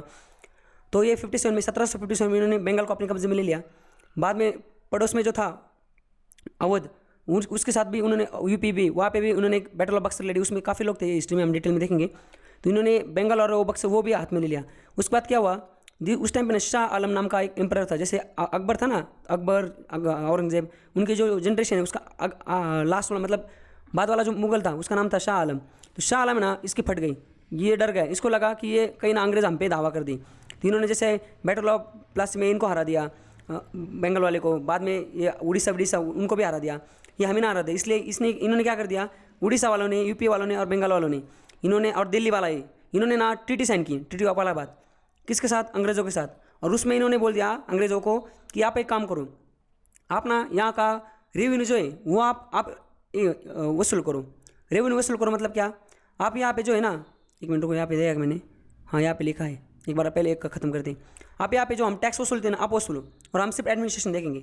मतलब क्या कि ये जब मतलब ट्रीटी ऑफ इलाहाबाद साइन हुई, ये एक्ट कब है, 1773 और 65, इसके बीच में ये जो 7-8 साल है ना, इस टाइम पे क्या चल रहा था, अंग्रेज़ों ने एक सिस्टम लाई थी। उस सिस्टम का नाम क्या था, इन्होंने कंपनी जो है मतलब ईस्ट इंडिया कंपनी जो है ये क्या करेगी, ये जो 3-4 जगह है यहाँ से पैसा वसूलेगी, और ये जो नवाब होगा वहाँ का जो राजा जिसने घुटने टेक दिए थे अंग्रेजों के सामने, वो सिर्फ एडमिनिस्ट्रेशन देखेगा, मतलब किसी के कोई झगड़े हो गए वो सॉल्व करेगा, सारा काम ये करेगा। अब इस चक्कर में हुआ क्या, ये जो अंग्रेज़ है ना, अंग्रेज ऑफिशियल थे ना, इन्होंने ना काफ़ी करप्शन करना स्टार्ट कर दिया। करप्शन मतलब क्या, ये पैसे खाने लगे। ये कैसे बात पता चली, 1772 1772 में क्या हुआ, ब्रिटिश पार्लियामेंट है ना, उसमें ब्रिटिश पार्लियामेंट में ये जो ईस्ट इंडिया कंपनी, अब ईस्ट इंडिया कंपनी तो प्राइवेट थी जैसे मैंने आपको बताया, ये उनकी परमिशन लेके आई थी, पर ये अपना धिंगाना अलग ही प्राइवेटली चला रही थी। इन्होंने ना ब्रिटिश पार्लियामेंट में ना एक पिटिशन डाल दी, याचिका। इन्होंने बोला हमें ना कितना 1 मिलियन पाउंड, 1 मिलियन मतलब कितना 10 लाख पाउंड, इतना लोन चाहिए। क्यों लोन चाहिए, क्योंकि वो बोले हमारा जो काम कर रहे हैं हम इंडिया में, हमारा बहुत लॉसेस में हमें उस लॉसेस से उबरने के लिए हमें इतना लोन चाहिए। जैसे ही इन्होंने ये पार्लियामेंट में बोल दिया, उधर के जो पार्लियामेंट में जो मेंबर ऑफ पार्लियामेंट थे, ब्रिटिश की बात कर रहा हूँ मैं, संसद, ब्रिटिश के जो संसद है लंदन में, वहाँ पे ये कंपनी, अभी ब्रिटिश को देश को पता था कि इंडिया को चला रहा है हमारे यहाँ की कंपनी ईस्ट इंडिया कंपनी, वो पूरे देश को चला रही है। जैसे आप खुद सोचो, अगर आप होते, मतलब अगर आपको पता चलता कि ब्राज़ील पूरे देश को एक हमारी कंपनी आके रिलायंस जियो वो चला रही, तो आपको कितना मतलब गर्व महसूस होता कि एक देश को हमारे यहाँ की कंपनी चला रही। वैसे गर्व उनको था, बट हमें ये भी पता होता कि ये वहाँ पे उनका बहुत शोषण कर रही है और बहुत पैसे कमा रही है, बहुत लूट माट मचा रही है। ये भी सबको पता होगा ना, अभी इतने तो मैच्योर होंगे वो लोग भी, तो वो लोग भी इतने मैच्योर थे। फिर हुआ क्या, जैसे इन लोगों ने ना, कौन से ईस्ट इंडिया कंपनी ने जैसे ही वहाँ पे पिटिशन डाल दी, हमें कितना 1 मिलियन पाउंड लोन चाहिए, ये लोग सारे के सारे ये लोग हड़बड़ा गए, सारे मेंबर ऑफ पार्लियामेंट ब्रिटिश की पार्लियामेंट के। उनको लगा भाई साहब हम तो सोच रहे हैं यहाँ पे आप बहुत पैसा कमा रहे हो, बहुत फ़ायदे में हो, आपको क्यों लोन की ज़रूरत है। तब वहाँ पे कमेटी बनी, और उस ब्रिटिश के जो प्राइम मिनिस्टर थे उस टाइम पे, उन्होंने बोला आप एक कमेटी बनाते हैं, हम देखते हैं ये अपना कारोबार कैसे चला रही। फिर उन्होंने एक कमेटी बनाई, और उस कमेटी में ऐसा पाया गया कि ये जो ईस्ट इंडिया कंपनी के जो ऑफिशियल है ना, ये बहुत पैसा खा रहे हैं, ये इस पे बहुत हाई लेवल करप्शन चल रहा है। और उस टाइम पे क्या होता है, ये 65 से लेके कब तक का सिलसिला, प्यार का सिलसिला 65 से लेके 73 तक था। उसके बाद तो एक्ट आया था उस टाइम में ना, कब 1772 में एक बहुत बड़ा फेमाइन, 72 में नहीं 1770 में, 70 में एक बहुत बड़ा फेमाइन आया था। फेमाइन मतलब क्या, फेमाइन मतलब अकाल मतलब उस टाइम पे बारिश नहीं होती, भूखमरी हो जाती है, लोग भूख से मर जाते हैं। और उस चक्कर में 10 मिलियन, 1 मिलियन मतलब कितना 10 लाख, तो 10 मिलियन 1 करोड़ लोग मर गए थे इंडिया में। तो ये चीज़ भी वहाँ पे कुछ मेंबर ऑफ पार्लियामेंट थे ब्रिटिश की पार्लियामेंट में, उन्होंने भी ये चीज़ उठाई कि यहाँ पे इतने लोग मर रहे हैं, ब्रिटिश की जो कंपनी उसमें बहुत बड़ा करप्शन हो रहा है, नेपोटिज्म हो रहा है। नेपोटिज्म मतलब क्या, भाई भतीजावाद। यहाँ पे जो बड़े बड़े अफसर हैं, जो गवर्नर जनरल, मतलब यहाँ पे जो गवर्नर है वही अपने भांजा भतीजा चाचा, इनको ये बड़ी बड़ी पोस्ट पे रख रहा है। तो ये सारा यहाँ पे ना ये इतना बड़ा झोल चल रहा था। तो उस झोल को निकालने के लिए ब्रिटिश की पार्लियामेंट में कमेटी बिठाई, और उस कमेटी में बोला कि हमें इस कंपनी को अभी रेगुलेट करना पड़ेगा, ईस्ट इंडिया कंपनी जो है यहाँ पे, इसको हमें रेगुलेट करना पड़ेगा, और इसको हम कुछ इसको कायदे में लेना पड़ेगा। समझ रहेगा, ये कायदे में रहेगी तभी हम फायदे में रहेंगे, नहीं तो फिर ये कायदे से बाहर जाएंगे तो सारा, जैसे अभी ये लॉस में चल रही है, तो एक्चुअल लॉस में नहीं, पैसे तो कमाए पर ये इन लोगों ने कमाए, वो कंपनी ने नहीं कमाए। फिर उन्होंने एक एक्ट बना के भेज दिया, तो उन्होंने बोला हम आज से आपको चार्टर एक्ट बना के देंगे, मतलब आपको एक एक्ट देंगे जिसमें मतलब लिख के 2 पेज का एक्ट होगा, उसमें लिखा होगा कि ये आदमी इस पोस्ट के लिए है, इस आदमी के अंडर ये लोग इतना काम करेंगे, ये जो फाइनेंशियल मैटर है, मतलब पैसा वाला जो मैटर है वो ये कमेटी, मतलब ये लोग देखेंगे, जो बाकी पॉलिटिकल मैटर है राजकीय, जैसे वार करना है कुछ करना है, ये लोग देखेंगे। समझ रहे, ये कोर्ट होगा, ये सारे ऐसे लिख के दिया। और 20 साल बाद क्या होगा, 20 साल बाद उस एक्ट पे वापस मंथन किया जाएगा कि ये सही साबित हुआ या गलत हुआ, इसमें कुछ चेंज करने, ऐसा हम करेंगे और ऐसा ही देश को मतलब इंडिया पे रूल करेंगे। मतलब समझ गए, मतलब अंग्रेज डायरेक्ट पिक्चर में नहीं, अभी अंग्रेजों ने एक कंपनी को एक मुहारे पपेट की तरह एक कंपनी को यूज़ किया, उस कंपनी को रेगुलेट कर दिया, बोला आज से हम जैसा बोलेंगे आप वैसे काम करोगे और आप इस देश को चलाओ और आपको इतना इतना पैसा हमें देना पड़ेगा। समझ गए भाई, आप पिक्चर समझ रहे हैं पूरा क्या गेम। तो ये गेम था। तो सबसे पहले एक एक्ट आया था, इस एक्ट का नाम है रेगुलेटिंग एक्ट 1773। इसका नाम इसलिए रेगुलेटिंग एक्ट है क्योंकि इसको कंपनी को रेगुलेट करना था ब्रिटिश पार्लियामेंट को। समझ रहे, तो इस देखो यहाँ पे लिखा है the first step by British government to control and regulate the affairs of East India Company India. India में ईस्ट इंडिया कंपनी जो अपना काम कर रही थी, जो इनका नंगा नाच था, इसको कंट्रोल करने के लिए ब्रिटिश गवर्नमेंट ने एक एक्ट पास किया था जिसका नाम था रेगुलेटिंग एक्ट ऑफ 1773। इसमें क्या था, सेंट्रलाइज एडमिनिस्ट्रेशन के लिए एक्ट बनाया गया था, क्योंकि सब सेंट्रलाइज करने के लिए। पहले क्या था, अलग अलग, जैसे कि उस टाइम पे इनके पास बॉम्बे था, चेन्नई था, मतलब वो मद्रास, और बॉम्बे बंगाल था, ऐसे 3 स्टेट में अलग अलग राज कर रहे थे। इन्होंने इस एक्ट के तहत सबको एक कर दिया। अब देखो यहाँ पे दिया हुआ है, तो इन्होंने एक पोस्ट बनाई जिसका नाम क्या है, पोस्ट का नाम था गवर्नर ऑफ बंगाल। तो गवर्नर ऑफ इससे पहले क्या था, देखो जब ये 65 का जो ये ट्रीटी ऑफ इलाहाबाद हुआ था 1765 का, उस टाइम पे ना एक गवर्नर ऑफ बंगाल था और वही उस बंगाल में सारे अफेयर्स देखता था। समझ रहे आप, जैसे मैंने बताया था ये पैसा वैसा वसूल करता था। बाद में ये जब एक्ट आया तो ये गवर्नर ऑफ बंगाल था, इसको इन्होंने क्या कर दिया, एक नया नाम दे दिया गवर्नर जनरल ऑफ बंगाल, समझ रहे। और उन्होंने एक कमिटी एग्जीक्यूटिव काउंसिल बनाए। एग्जीक्यूटिव काउंसिल मतलब क्या, विथ 4 मेंबर। जैसे कि वो ये अभी उनके पास क्या क्या है, एक तो बंगाल है, दूसरा है ये जो बॉम्बे, और तीसरा क्या है मद्रास। ऐसे 3 स्टेट है। इन्होंने क्या कर दिया, बोला कि अभी तीनों जो है वो तीनों में से ना, देखो ये अपना अपना काम करेगा, अपना अपना काम करेगा, पर सब लोग इसको आंसरेबल होगी बंगाल को। सब कुछ एक लेवल के बाद बड़ा कुछ करना है तो बंगाल वाले से पूछना पड़ेगा, बंगाल का जो हेड होगा। और बंगाल का जो हेड होगा उसका नाम क्या होगा, गवर्नर जनरल ऑफ बंगाल। मतलब governor general of Bengal Bengal को भी देखेगा और इन दोनों को भी देखेगा, समझ रहे। जैसे अभी हमारा मोदी, हमारे जो प्राइम मिनिस्टर मोदी जी क्या करते हैं, देश को भी देखते हैं, सारे देश को देखते हैं, समझ रहे। और चीफ मिनिस्टर जैसे उद्धव ठाकरे, वो सिर्फ क्या देखते हैं, वो सिर्फ मतलब हमारे महाराष्ट्र को देखते हैं। तो उस टाइम पे ये जो बॉम्बे था, बॉम्बे मतलब हमारा अभी का गुजरात और अभी का महाराष्ट्र मिला के एक बॉम्बे था। और मद्रास मतलब ये चेन्नई वन्नई आंध्र प्रदेश से सारा मिला के उस टाइम मद्रास था। अभी आप समझ गए होंगे। तो गवर्नर जनरल ऑफ बंगाल था, उससे एक एग्जीक्यूटिव काउंसिल थी। उसमें क्या मतलब एक गवर्नर जनरल बंगाल, मतलब कुछ भी डिसीजन लेना है अभी, जैसे कि अभी वार करना है, दूसरे राज्यों को लूटना है या कुछ भी करना है, तो गवर्नर जनरल ऑफ बंगाल और उसके साथ 4 मेंबर होते थे जो किसने अपॉइंट किए होते थे, क्राउन मतलब ब्रिटिश पार्लियामेंट, वहाँ से वो जो क्वीन उसने, क्योंकि इनको रेगुलेट करना था ना। तो इन्होंने क्या कर दिया, अपने मेंबर लंदन वालों ने ब्रिटिश पार्लियामेंट के 4 लोग को भेज दिया, और यहाँ पे एक गवर्नर जनरल और वो 4 लोग, ताकि यहाँ पे ये जो कंपनी है ये कोई धांधलेबाजी ना करे ना करप्शन करे। तो ये 5 लोग मिला के कुछ भी करना है तो ये 5 लोग मेजोरिटी से डिसीजन लेंगे। मतलब 3 लोग तो कम से कम एग्री होनी चाहिए, 3-5 हो ना, तो 3 लोग एग्री होनी चाहिए किसी। जैसे कि अगर इन्होंने बोला कि हमें कल मराठा के साथ वार करना है या राजपूत के साथ वार करना है, उनको हराना है, तो उनको हराना है तो फिर क्या करेगा, गवर्नर जनरल बोलेगा हराना है, तो ये लोग 4 बोले भाई साहब अभी तो टाइम नहीं है, हम हार जाएंगे, इनके साथ लड़ेंगे, तो इनके ये ज़्यादा पावरफुल है, तो फिर होगा ही नहीं वो। तो क्या मेजोरिटी से डिसीजन लिया जाएगा, मतलब 5 में से 3 लोग उस चीज़ को एग्री होनी चाहिए, समझ रहे। तो अभी आपको हमें अब तक ये सारा दिख रहे थे, अभी आपको एप्लीकेशन बताता हूँ। ये क्वेश्चन क्या आएगा, क्वेश्चन आएगा कि जो पहला गवर्नर जनरल ऑफ बंगाल कौन था, तो उसका नाम है Lord Warren Hasting. Lord Warren Hasting ये जो था ये पहला गवर्नर जनरल ऑफ बंगाल था, समझ रहे का। और पहला गवर्नर जनरल ऑफ बंगाल किस एक्ट के तहत बना था, तो ये कब 1700, देखो ये Warren Hasting regulating act of 1773 के अंदर पहली एक पोस्ट बनाई गई थी, उसका नाम था गवर्नर जनरल ऑफ बंगाल, जिसका काम था बंगाल और मद्रास और बॉम्बे इस सबको गवर्न करना। और ये बंगाल में रहता था और इसको पास 4 क्राउन के 4 मेंबर थे और ये 5 लोग मिला के डिसीजन लेते थे। और क्या क्या चीज़ दी थी, देखो ये जो गवर्नर ऑफ बॉम्बे और मद्रास मैंने जो बताया ना आपको 3 थे ना, ये सबऑर्डिनेट मतलब क्या, ये एज ए सबऑर्डिनेट काम करेंगे, किसको, गवर्नर जनरल ऑफ बंगाल को। मतलब गवर्नर जनरल ऑफ बंगाल क्या होगा, माँ बाप होगा इनका, ये अपने अपना लेवल पे अपना अपना काम कर सकते हैं, पर एक लेवल के बाद बड़ा काम होगा तो इनको इसको पूछना पड़ेगा, इसके एड एंड एडवाइस, ये जैसे बोलेगा वैसे वो काम करेंगे। ये चीज़ इसमें लिखी थी। इन्होंने ना सुप्रीम कोर्ट बनाया पहला कलकत्ता में, जिसमें एक चीफ जस्टिस था और 3 अदर जज थे। तो ये क्वेश्चन आएगा कि सुप्रीम कोर्ट इंडिया में सबसे पहले कब बनाया गया था, तो ये आएगा। तो कब बनाया था वो 1774 में, मतलब 3 या 4 में बनाया था। इसमें लिखा था 3 में, पर बना 4 में था। तो ये कहाँ बनाया गया था, पहली चीज़ कलकत्ता में। कब बनाया गया था, 1773-4 में बनाया गया था। किस एक्ट के तहत बनाया गया था। ये 3 क्वेश्चन आते हैं, डायरेक्ट क्वेश्चन आता है। मैं आपको अभी टेस्ट भेजूंगा ना, उसमें लिखा हुआ है ऐसा कि मतलब पूछा गया क्वेश्चन नहीं सारे, मतलब कुछ ऐसा क्वेश्चन पूछा गया है कि जो सुप्रीम कोर्ट बना था इंडिया में वो कौन से एक्ट में बनाया गया था। ये भी पूछा है कि सबसे पहले कहाँ बनाया गया था। तो आपको लगेगा यार सुप्रीम कोर्ट तो दिल्ली में, अभी दिल्ली में बना, भाई सब दिल्ली में नहीं, वो पहले कोलकाता में था, मतलब कलकत्ता था उस टाइम पे उसका नाम, और बाद में उसको शिफ्ट किया था दिल्ली में। उसमें एक चीज़ ये था। उसके बाद क्या हुआ था, इसमें सबसे इंपॉर्टेंट चीज़, इसमें ना ये जो सर्वेंट थे ना ब्रिटिश इंडिया कंपनी के, ये जो ऑफिशियल, ये जो नौकरशाह लोग थे ना, इनको बोला गया था कि आपने किसी तरह का प्राइवेट ट्रेड नहीं करना है। मतलब ये लोग क्या करते थे, इधर से चीज़ खरीदते थे, बोलते थे मुझे शर्ट लेके जाने घर मम्मी पापा को, इधर से क्या करेंगे 2 रुपये में शर्ट लेंगे इंडिया से और उधर जाके बेचेंगे, कब कितने 20 रुपये में। तो ये प्राइवेट ट्रेड करते थे और फ़ायदा कमाते थे। तो ऐसे तो करप्शन करते थे। तो ये एक्ट में लिखा था कि ब्रिटिश ऑफिसर अगर किसी भी तरह की प्राइवेट ट्रेड में या किसी भी यहाँ के जो नेटिव लोग हैं उनसे प्रेजेंट या ब्राइब मतलब पैसा खाते हुए, पैसा करप्शन करते हुए या उनसे कुछ गिफ्ट प्रेजेंट लेते हुए पकड़ा गया तो उसका पूरा हम गेम बजा देंगे, उसको जॉब से निकाल देंगे, उस पर फाइन मारेंगे, उसको जेल में डाल देंगे। ये सारी चीज़ें इस एक्ट में लिखी थी, समझ गया। देखो ये, और पहला ये क्वेश्चन आता है कि पहला जो था सुप्रीम कोर्ट का जो चीफ जस्टिस था वो कौन था, इसका नाम क्या है, एलिजा इम्पे। ये देखो ये इसका नाम देखो, ये था एलिजा इम्पे।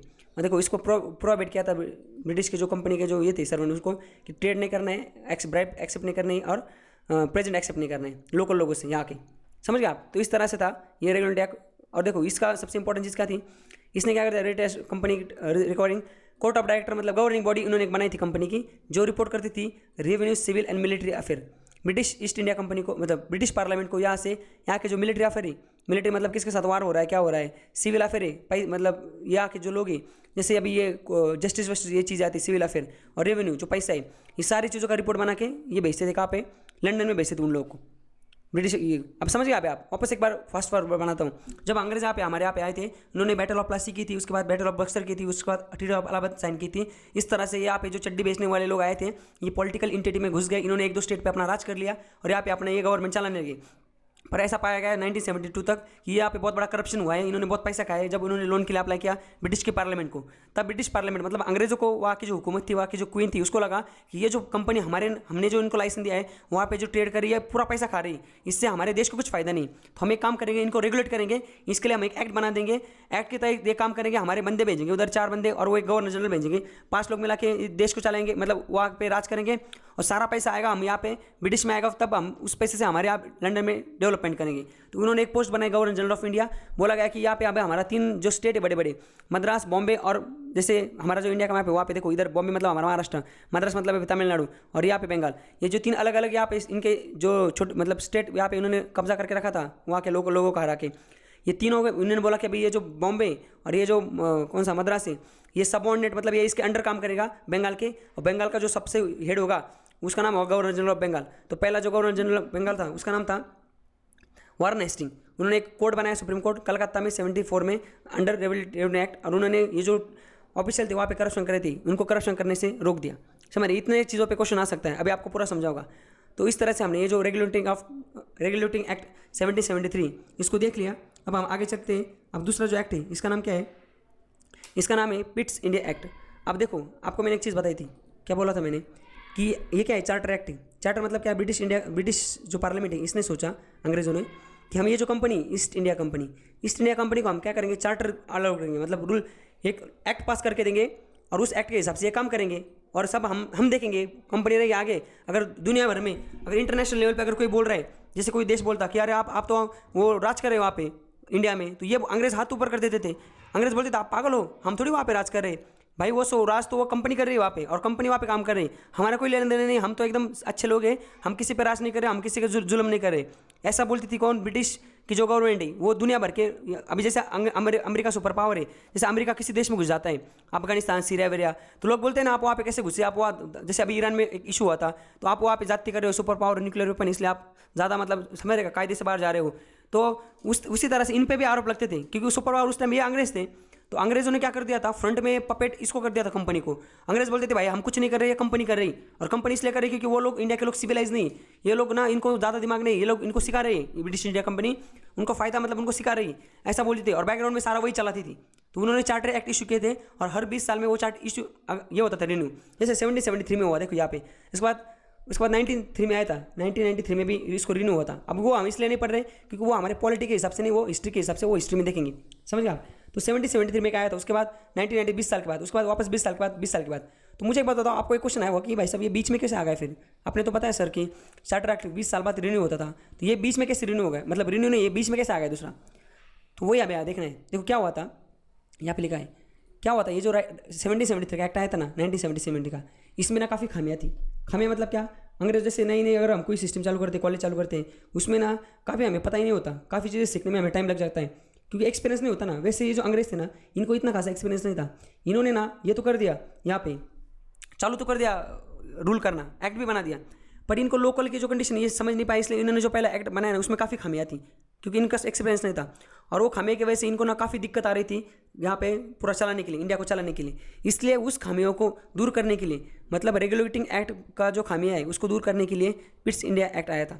ये चार्टर एक्ट नहीं था, चार्टर एक्ट तो हर 20 साल रिन्यू होता था, ये तो बीच में एक आ गया था, समझ गया। अभी आपको बताता हूँ क्यों क्या हुआ था। जैसे कि मैंने अभी आपको बताया कि ये जो एक्ट आया था रेगुलेटिंग एक्ट, ये वाला, इसमें ना जो गवर्नर जनरल है, हमने क्या देखा उसमें, देखो यहाँ पे उसमें लिखा है कि कुछ भी करना है तो कितना, 5 लोग ही, ये 4 जो ब्रिटिश की पार्लियामेंट से आए और ये 5, ये एक मिला के ऐसे 5 लोग हैं, तो 5 लोग मिला के डिसीजन लेना है। अब ये वारन हेस्टिंग था ना, ये तंग आ गया, इसने बोला भाई मैं कुछ काम ही नहीं कर पा रहा हूँ। तो ब्रिटिश बोले, वहाँ पे पार्लियामेंट बोले क्यों, बोला मैं कुछ भी काम करने लगता हूँ, कुछ भी मुझे डिसीजन लेना है, वार करना है, कुछ भी करना है, ये 4 लोग एक गाउठी लोग ये मुझे सपोर्ट ही नहीं कर रहे, ये बोलते नहीं करना है, तो 3 मतलब एक हाथ तो मैं उनमें से कन्विंस कर लेता हूँ, पर बाकी कन्विंस नहीं होते, तो मुझे पावर ही नहीं है, मैं कुछ डिसीजन नहीं ले पा रहा हूँ, क्योंकि ये लोग की लॉबी हो गई, ये लोग मुझे सपोर्ट ही नहीं कर रहे, इसकी वजह से काम करना मुश्किल है, तो मैं काम ही नहीं कर पा रहा हूँ। ये एक खामी थी इसकी। दूसरी खामी क्या थी, ये जो था समझेगा, ये पैसा जो है रेवेन्यू, ये जो थे इंडियन पॉपुलेशन, मतलब इंडिया की जो पॉपुलेशन, देखो इंडिया की पॉपुलेशन के लिए जो काम करना चाहिए ये लोग काम ही नहीं कर पा रहे थे। ब्रिटिश जो इंडिया है, ब्रिटिश लोग हैं ना, वो इंडिया सिर्फ पैसा ले रहे थे, वो इंडिया के लिए काम ही नहीं कर पा रहे थे। तो यहाँ के लोगों के मन में ना उनके लिए मतलब एंटी ब्रिटिश एक भावना चालू हुई। और अंग्रेजी नहीं चाह रहे थे, अंग्रेज चाह रहे थे थोड़ा काम भी हो जाए ताकि लोगों को मतलब शुरू में ये रूल करना, बाद में तो इन्होंने डायरेक्ट बोल दिया था हम घंटा काम नहीं करेंगे, हम पैसा लूटेंगे बस। और शुरू में इन्होंने ना इनको दिखाना भी था कि हम आपके लिए काम कर रहे हैं, हम आपके लिए अच्छे, इसलिए वो काम भी नहीं हो रहा था। जो करप्शन है ना, करप्शन भी नहीं रुक रहा था, क्योंकि ये जो ब्रिटिश के जो ऑफिशियल है ना, इन्होंने अलग जुगाड़, समझने का अलग जुगाड़ निकाल लिया था पैसा कमाने का, तो ये करप्शन चल रहा था। सुप्रीम कोर्ट जो था उसका कुछ उसमें बस बताया गया था, उस एक्ट में लिखा गया था, रेगुलेटरी एक्ट में, कि देखो यहाँ पे कि सुप्रीम कोर्ट होगा और 3 जज होंगे, पर इसमें कुछ ऐसी पावर नहीं दी गई थी कि अगर कोई आदमी क्राइम करेगा, चोरी करेगा तो उसको क्या सजा होगी, ऐसी कोई भी चीज़ लिखी नहीं गई थी। तो ये भी एक खामी थी, ऐसी काफ़ी खामियाँ थी। तो उसके चक्कर में आके ये देखो विलियम पिट नाम का एक आदमी था। अब देखो आपको एक चीज़ बता, तो आप हैंग हो जाओगे। 24 साल का था लौंडा, 24 साल में प्राइम मिनिस्टर बन गया था। 24 साल में प्राइम मिनिस्टर, हमारे इंडिया में अगर आपको मेंबर ऑफ पार्लियामेंट बनना है तो आपकी एज चाहिए 25, और अगर आपको खासदार बनना है तो एज चाहिए 30 मिनिमम, कम से कम। ये 24 में प्राइम मिनिस्टर बन गया था वहाँ पे विलियम पिट। तो ये जब विलियम पिट जब आया था ना, तो इसको पता चल गया कि रेगुलेटिंग एक्ट 1773 इसमें ना काफ़ी खामियाँ हैं, समझ रहे। तो इसको, इस खामियों को दूर करने के लिए इसने बोला कि हमें एक्ट लाते हैं, सब समझेगा। उसका नाम होगा एक्ट ऑफ सेटलमेंट। सेटलमेंट मतलब क्या, हमें सेटल करना है चीज़ों को, कि जो चीज़ गलती हुई हमारी इसको हमें सेटल करना है। इसके लिए हमें आज कुछ अच्छा चीज़ें डालनी, ताकि फिर ये जो एक्ट है रेगुलेटिंग एक्ट 1773 ये चलता रहेगा कब तक, 93 तक, और वापस ये हम एज ए चार्टर एक्ट 20 साल बाद इसको रिन्यू करेंगे। तो ये इसको नाम है एक्ट ऑफ सेटलमेंट, समझे। सेटल करने के लिए रेगुलेटिंग एक्ट में जो गलत चीज़ है उसको सेटल करने के लिए आया था। अभी आपको समझ गया होगा कि एक्ट ऑफ सेटलमेंट क्या है। तो क्वेश्चन आएगा कि which of the following act is known as the act of settlement, कौन सा एक्ट ऑफ सेटलमेंट बोला जाता है। तो ये भी आपको समझने की कोशिश करना पड़ेगा, ये आंसर आपको लिखना पड़ेगा उसमें कि पिट इंडिया एक्ट है, इसको बोला जाता है एक्ट ऑफ सेटलमेंट, क्योंकि इसने रेगुलेटिंग एक्ट में जो खामियां थी इसको सेटल करने के लिए आ गया था। देखो इसमें सबसे इंपॉर्टेंट चीज़ क्या इन्होंने की थी, ये ना डुअल सिस्टम ऑफ गवर्नमेंट लेके आए थे। डुअल मतलब डबल गवर्नमेंट कैसे आए थे मैं आपको बताता हूँ। अब देखो इन्होंने क्या कर दिया था, इन्होंने जैसे शुरू में हमने देखा ना, इन्होंने क्या कर दिया, डुअल सिस्टम ऑफ कंट्रोल आया। इन्होंने बोला हम अब चीज़ों को डिवाइड कर देते। अब तक क्या चल रहा था कि सारा पैसा वाला चीज़ भी कंपनी के पास है और सारी चीज़ें कंपनी के पास है। अभी इन्होंने क्या कर दिया, इन्होंने एक बोर्ड ऑफ कंट्रोल बनाया और एक बोला कोर्ट ऑफ डायरेक्टर्स, समझ रहे। जो ईस्ट इंडिया कंपनी, उसके कुछ लोगों को बोला, ईस्ट इंडिया कंपनी जो लगे इनको बोला कि आप में से कुछ लोगों को निकालो, उसमें गवर्निंग मतलब गवर्नेंस करने वाले लोगों को, काम करने वाली गवर्निंग बॉडी बनाओ, जिसको नाम होगा कोर्ट ऑफ डायरेक्टर। ये कमर्शियल अफेयर देखेंगे, सारी पैसे वाले अफेयर सिर्फ ईस्ट इंडिया कंपनी देखेंगी, समझेगा, कंपनी को रिप्रेजेंट करेगा। और दूसरा होगा बोर्ड ऑफ कंट्रोल, जो ईस्ट इंडिया जो ब्रिटिश पार्लियामेंट ने कुछ लोग भेजे, उनको बोला आप पॉलिटिकल मैटर देखोगे, मतलब सिविल मिलिट्री वार करना है, सारी चीज़ें यहाँ पे ब्रिटिश गवर्नमेंट इसको देखेंगी, समझ गए आप। मतलब अंग्रेजों ने क्या बोला कि 70 तक का जो एक्ट था इसमें सारी चीज़ें कंपनी के पास थी, हमने वापस आपको रेगुलेट किया, बट आप काम सही से नहीं कर रहे, इसलिए हम एक काम करें, हम कुछ देखो यहाँ पे लिखा है। इन्होंने क्या कर दिया, इन्होंने 2 चीज़ बना दी, पॉलिटिकल मैटर और कमर्शियल मैटर, कमर्शियल अफेयर को अलग अलग कर दिया। इन्होंने एक चीज़ बनाई बोर्ड ऑफ कंट्रोल, उसमें क्या कर दिया, जो सेक्रेटरी ऑफ स्टेट है, मतलब इंडिया का, देखो ब्रिटिश की पार्लियामेंट है, ये जो लंदन वाली ब्रिटिश पार्लियामेंट है, यहाँ का एक आदमी होगा जिसका नाम क्या होगा, secretary of state. Secretary of state India के लिए, मतलब ये इंडिया के सारे अफेयर ये देखेगा।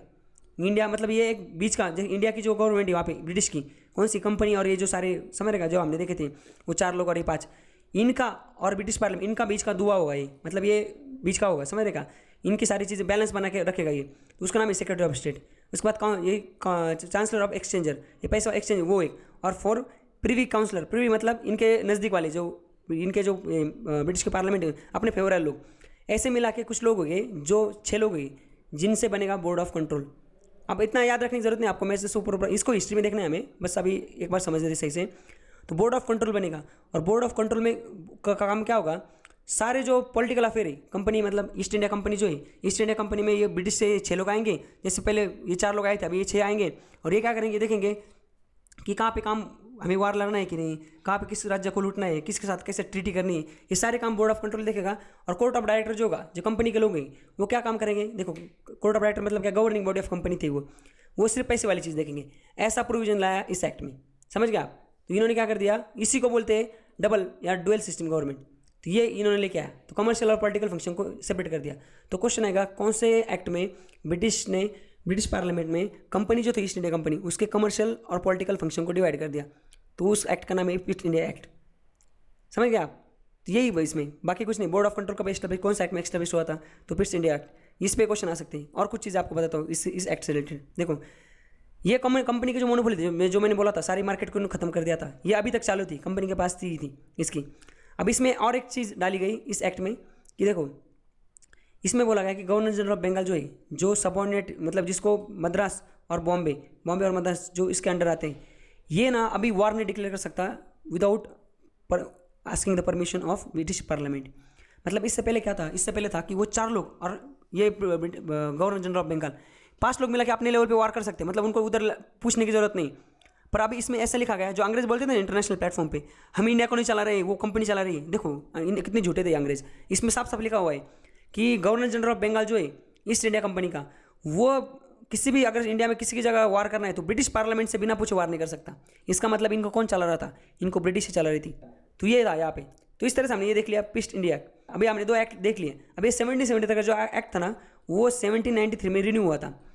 वो हम हिस्ट्री में देखेंगे। वो यहाँ इसमें नहीं देखना हमें, क्योंकि उसमें पॉलिटिकल कुछ चीज़ें नहीं। जैसे अभी देखो हम इसमें हमें सारी चीज़ें देख रहे हैं, पॉलिटिकल चीज़ें नहीं है कि गवर्नर बोर्ड ऑफ कंट्रोल था जो पॉलिटी, मतलब जैसे अभी हमारे यहाँ पे कमेटी होती मिनिस्ट्री, डिफेंस मिनिस्ट्री, इसके अंदर ये कमेटी होगी, ये होगा। तो हम पॉलिटी सब्जेक्ट के लिए जो एक्ट थे, जिसमें हमारे कॉन्स्टिट्यूशन जब बाद में बना, तो कॉन्स्टिट्यूशन से पहले जो सारी चीज़ें यहाँ पे चल रही थी वो हम देख रहे हैं। और बाद में इसमें से कौन सी चीज़ें हमने ली कॉन्स्टिट्यूशन बनाने के लिए, वो हमें देखना है। तो यहाँ तक हम देख रहे थे। अब तीसरा हमें डायरेक्ट ये 93 का हमारे कुछ काम का नहीं, तो हम डायरेक्ट यहाँ पे आते हैं 1833 का, समझ रहे। तो इसमें हम देखते हैं एक बार। चलो फिर अभी क्या हुआ था 1833 में, अंग्रेजों ने क्या कर दिया, एक एक्ट लेके आए जिसका नाम है गवर्नमेंट ऑफ इंडिया एक्ट 1833, और उसको और एक नाम है सेंट हेलन एक्ट। अब देखो यहाँ पे लिखा हुआ है, ये क्या है, ये जो चार्टर एक्ट है, जैसे मैंने आपको बताया था, जो चार्टर एक्ट ये आते थे जिनको ये रिन्यू करते थे, उस चार्टर एक्ट को रिन्यू करने के लिए वो इस एक्ट को लेके आए थे। कितना, 20 साल बाद। मतलब जो 73 का चार्टर एक्ट थे वो 93 में रिन्यू हो गया। उसके बाद इस चार्टर एक्ट को लेके आए थे 83 में, तब 20 साल बाद वापस रिन्यू। मतलब क्या, उसमें देखेंगे कि कुछ खामियां हैं तो कुछ चेंज करेंगे।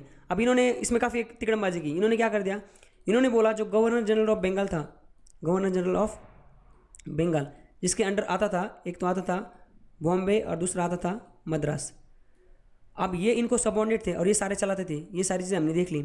अब इन्होंने बोला ये गवर्नर जनरल ऑफ बंगाल जो था ना, ये आज से इसका नाम होगा गवर्नर जनरल ऑफ इंडिया। क्यों? क्योंकि पहले क्या था, सिर्फ बॉम्बे और मद्रास के कब्जे में था। अब क्या हुआ था, इतने 40-50 साल बाद, 73 के बाद देखो अभी 33 के टाइम में, मतलब 40-50 साल बाद क्या हुआ, इनके पास ना और भी काफ़ी स्टेट आ गए। और इंडिया का, इनको जो अंग्रेज थे, इनकी एम्बिशन बढ़ गई, इनकी महत्वाकांक्षा बढ़ गई। इनको लगा बंगाल नाम क्यों देना है, इंडिया में तो पूरा इंडिया में रूल करना है। तो इन्होंने बोला आज से ये जो गवर्नर जनरल ऑफ बंगाल जो नाम है, इसका नाम क्या होगा, गवर्नर जनरल ऑफ इंडिया नाम होगा। ये जो पोस्ट है, समझ रहे। तो क्वेश्चन आएगा कि गवर्नर जनरल ऑफ इंडिया ये जो पोस्ट है वो कौन से एक्ट में बनी गई थी, तो चार्टर ऑफ 1883 के एक्ट में बनी गई थी। पहला गवर्नर जनरल ऑफ बंगाल कौन था, इंडिया कौन था, इसका नाम है लॉर्ड विलियम बेंटिंग। ये देखो ये चिकना, ये था क्वेश्चन है। इस पे बहुत क्वेश्चन आया कि 1773 में पहला गवर्नर जनरल ऑफ बंगाल कौन था, उस पर बहुत क्वेश्चन आए। तो इस पर भी क्वेश्चन आ सकता है कि पहला गवर्नर जनरल ऑफ इंडिया कौन था, इसका नाम है लॉर्ड विलियम बेंटिक। समझ रहे। इन्होंने क्या कर दिया, देखो गवर्नर ऑफ बंगाल और गवर्नर ऑफ मद्रास, इन्होंने अपनी लेजिस्लेटिव पावर खो दी। लेजिस्लेटिव मतलब मैंने शुरू में बताया था, लॉ बनाने की। मतलब देखो भले ही ये गवर्नर जनरल ऑफ बंगाल के अंडर थे, इसको सबऑर्डिनेट थे, कौन, बॉम्बे और मद्रास, पर इनके पास पावर थी यहाँ के गवर्नर को, ये अपना लॉ बना सकते थे, ये वहाँ पे कुछ भी एक्ट बना सकते थे अपने गवर्नर करने के लिए। बस इनको इनसे परमिशन लेके करना पड़ता था। अभी इस एक्ट में क्या लिखा है पता है क्या, इनके पास लेजिस्लेटिव मतलब ये जो है उनकी जो विधानसभा उसको भंग कर दिया इन्होंने बोला आज से ये लॉ ही नहीं बनाएंगे। सारा लॉ कौन बनेगा, गवर्नर जनरल ऑफ इंडिया बनाएगा। ये जो बंगाल था अभी इंडिया, ये जो बनाएगा वो सारे जो जहाँ ब्रिटिश की कॉलोनी, जो एरिया ब्रिटिश के अंडर है वहाँ पे लागू होगा। समझ गया आप कि इन्होंने क्या कर दिया, एक ही जगह भी लॉ बनेगा और वो पूरे इंडिया में अप्लाई होगा। इससे पहले क्या था, हर एक जगह अपने अपने स्टेट पे वो गवर्नर अपने अपने अलग अलग लॉ बनाते थे, बस इनसे परमिशन लेते थे। अब इनको वो लेजिस्लेटिव पावर भी खत्म हो गई। गवर्नर जनरल ऑफ इंडिया, इसकी लेजिस्लेटिव पावर इंटायर इंडिया में होगी, जैसे अभी मैंने बताया। तो ये इसकी जो पावर है वो पूरे इंडिया के लिए होगी। उसके बाद ईस्ट इंडिया कंपनी, इसको क्या कर दिया, आज से आप सिर्फ एडमिनिस्ट्रेटिव बॉडी हो। ब्रिटिश इंडियन पोसेशंस मतलब क्या, संपत्ति, जायदाद, जो ब्रिटिश की जायदाद है इंडिया में, मतलब ये जो यहाँ जहाँ रूल करे, इसकी सिर्फ आप ईस्ट इंडिया कंपनी क्या है, एडमिनिस्ट्रेटिव बॉडी, एडमिनिस्ट्रेशन करने के लिए। मतलब ये कौन है, ये ब्रिटिश पार्लियामेंट इसको चला रही है और ये इसकी एडमिनिस्ट्रेशन कर रहा है। तो president of board of control become the military minister of Indian affair. तो ये जो बोर्ड ऑफ कंट्रोल था, जो हमने लास्ट इसमें देखा था, देखो इसमें ये बोर्ड ऑफ कंट्रोल था ना, बोर्ड ऑफ कंट्रोल का जो प्रेसिडेंट होता था, सेक्रेटरी ऑफ स्टेट, इसको बोला गया कि आज आप मिनिस्टर हो इंडियन अफेयर की। इंडियन जो सारा अफेयर है, ब्रिटिश की पार्लियामेंट में जो सेक्रेटरी ऑफ स्टेट है, उसका काम, जो मिनिस्टर, वो बोर्ड ऑफ कंट्रोल का प्रेसिडेंट था, उसका काम ये है कि आज से आप इंडिया के सारे अफेयर जो है ब्रिटिश की पार्लियामेंट में, इंडिया के जो सारे अफेयर है आप रिप्रेजेंट करोगे। आप बताओ कि इंडिया में क्या करना है। और governor general in council had authority to amend, repeal, alter any law, ये क्या है, pertaining to all the people places India. मतलब गवर्नर जनरल ऑफ जो इंडिया है वो कोई भी लॉ है इंडिया से रिलेटेड, मतलब किसी पहले बनाएगा मद्रास काउंसिल में कहीं भी, उसको अमेंड कर सकता है, मतलब उसको चेंज कर सकता है, उसको निकाल दे सकता है, उसको अल्टर कर सकता है। जहाँ इंडिया के ब्रिटिश की जो जहाँ जहाँ ब्रिटिश का राज है इंडिया में, वहाँ पे governor general of India law बना सकता है, कुछ भी कर सकता है वो, उसके पास सारी पावर इस एक्ट में दी गई जिसका नाम है चार्टर ऑफ 1833। समझ गया। उसके बाद यहाँ दिखा है civil and military affair of company were control by governor general council. Civil और मिलिट्री, ये सिविल मतलब नागरिक और मिलिट्री मतलब ये जो वार टाइप के, ये सारे मैटर कौन गवर्नर जनरल काउंसिल में रिप्रेजेंट करे वो देखेगा। Governor general was have 4 member. Governor general council जो काउंसिल थी उसमें कितने मेंबर थे? 4 मेंबर थे, और 4th मेंबर वो हैड लिमिटेड, उनको लिमिटेड पावर थी। The first time governor general government called as a government of India and council was called as the Indian council. हमारे जो अभी की लोकसभा है ना, लोकसभा वही है इंडियन काउंसिल, मतलब जो काउंसिल थी गवर्नर जनरल की। समझ गए अभी आप? तो इन्होंने जैसे शुरू में चालू कर दिया गवर्नर जनरल, तो अभी इन्होंने बोला गवर्नर जनरल ऑफ इंडिया है वो, इसके अंडर आएगा मद्रास और बॉम्बे। मद्रास और बॉम्बे ये जो खुद लोग के लॉ बनाते थे, आज से ये लॉ नहीं बना पाएंगे। ये जो गवर्नर जनरल ऑफ इंडिया है यही लॉ बनाएंगे, उसकी काउंसिल होगी। मतलब जैसे अभी लोकसभा है उसमें अभी कितने 552 मेंबर है, उस टाइम 4 मेंबर थे और एक गवर्नर जनरल ऑफ इंडिया। ये जो लॉ बनाएंगे वो सारे इंडिया के लिए एप्लीकेबल हो गए, और ये जो उनकी काउंसिल है इसी को बोलेंगे इंडियन काउंसिल। आगे चल के आगे 100 साल 150 साल बाद ये लोकसभा बनी और मेंबर ऐड होते होते अभी इतने 500 हो गए। और समझ रहे? और ये जो गवर्नर जनरल, अब गवर्नर जनरल जो गवर्नमेंट थी पहले जो हम बोलते थे ब्रिटिश गवर्नमेंट, उसको आप बोला जाएगा गवर्नमेंट ऑफ इंडिया। तो ये सारी चीज़ें लिखी गई थी चार्टर ऑफ 1833 में। समझ गए आप? इसको एक बार वापस पॉज करके देख लीजिए। तो इस तरह से हमने देख लिया कि ये एक चार्टर एक्ट आया था, और लास्ट में जो लास्ट कंपनी रूल आया, चार्टर एक्ट आया था जो कंपनी के अंडर, बाद में तो रूल आए थे पर वो कंपनी का नहीं था, वो फिर डायरेक्ट ब्रिटिश गवर्नमेंट ने यहाँ पे रूल करना चालू कर दिया था। तो लास्ट चार्टर एक्ट जो आया था ना, उसका वो कब आया था? वो 1853 में आया था। अब उसको देखते एक बार। देखो चार्टर ऑफ 1853, ये जो आदमी ना इसने बहुत बड़ा काम किया था इंडिया में, मतलब ये बहुत हरामी था पर इसने काफ़ी अच्छा एडमिनिस्ट्रेशन काम किया था। इसका नाम है लॉर्ड डलहौजी। तो इसने काफ़ी रेलवे सारी चीज़ें इसने की थी इंडिया में, ये हम हिस्ट्री में देखेंगे। अब इन्होंने क्या कर दिया, 1853 में ये एक्ट पास कर दिया जिसका नाम क्या था? Charter of 1853। देखो बाकी सारे चार्टर एक्ट थे इससे पहले, कौन सा? 93 का, 1813 का, 1833 का, इसमें लिखा जाता था क्लास में लाइन, चार्टर एक्ट में लिखा जाता था कि ये जैसे कि ये लेजिस्लेटिव पावर इस काउंसिल की है, ये गवर्नर जनरल इंडिया है, जो भी है भलाना डिमका, सारी चीज़ लिखी जाती थी। और लास्ट में लिखा जाता था नोट, और इसमें लिखा जाता this charter act will be renewed after the 20 years it's completion, after the 20 years, 20 साल के बाद इसका जब कंप्लीशन होगा उसके बाद इसको रिन्यू किया जाएगा। इसमें देखा जाएगा कि ये सही है कि तो फिर इसको कंटिन्यू किया जाएगा या इसमें कुछ चेंजेस किए जाएंगे। जैसे हमने देखा हर एक एक्ट में कुछ ना कुछ चेंजेस किए गए इन्होंने, पर ये जो एक्ट था ना 1853 का, इसमें ऐसा लिखा नहीं था कि चार्टर ये कब रिन्यू होगा। इसका मतलब ये कि अंग्रेज पूरे तैयार थे, अंग्रेज़ों को पता था अभी हम जो कंपनी को बीच में ढाल बना के खेल रहे हैं इंडिया में, इसको ढाल को निकाल देंगे, डायरेक्ट यहाँ पे एंट्री मार देंगे, डायरेक्ट बोलेंगे कि हम डायरेक्ट इंडिया को चला रहे हैं। समझ रहे? तो इसमें ये जो गवर्नर जनरल था इस टाइम का गवर्नर जनरल था, इसका नाम था लॉर्ड डलहौजी। ये गवर्नर जनरल ऑफ इंडिया था। पहले तो governor general of Bengal post बनी थी, पहला गवर्नर जनरल ऑफ बंगाल था वारन हेस्टिंग, उसके बाद governor general of India post बनी थी 1833 के एक्ट में, उसका नाम था लॉर्ड विलियम बेंटिंग। और इसके बाद अभी क्वेश्चन आता है इससे कि चार्टर 1853 था, तब गवर्नर जनरल कौन था ऑफ इंडिया, कौन था? तो लॉर्ड डलहौजी था उस टाइम पे। समझ रहे आप? अब देखो यहाँ पे इस एक्ट में क्या लिखा है, इस एक्ट में लिखा है कि it separated for the first time the legislative and executive function of governor general.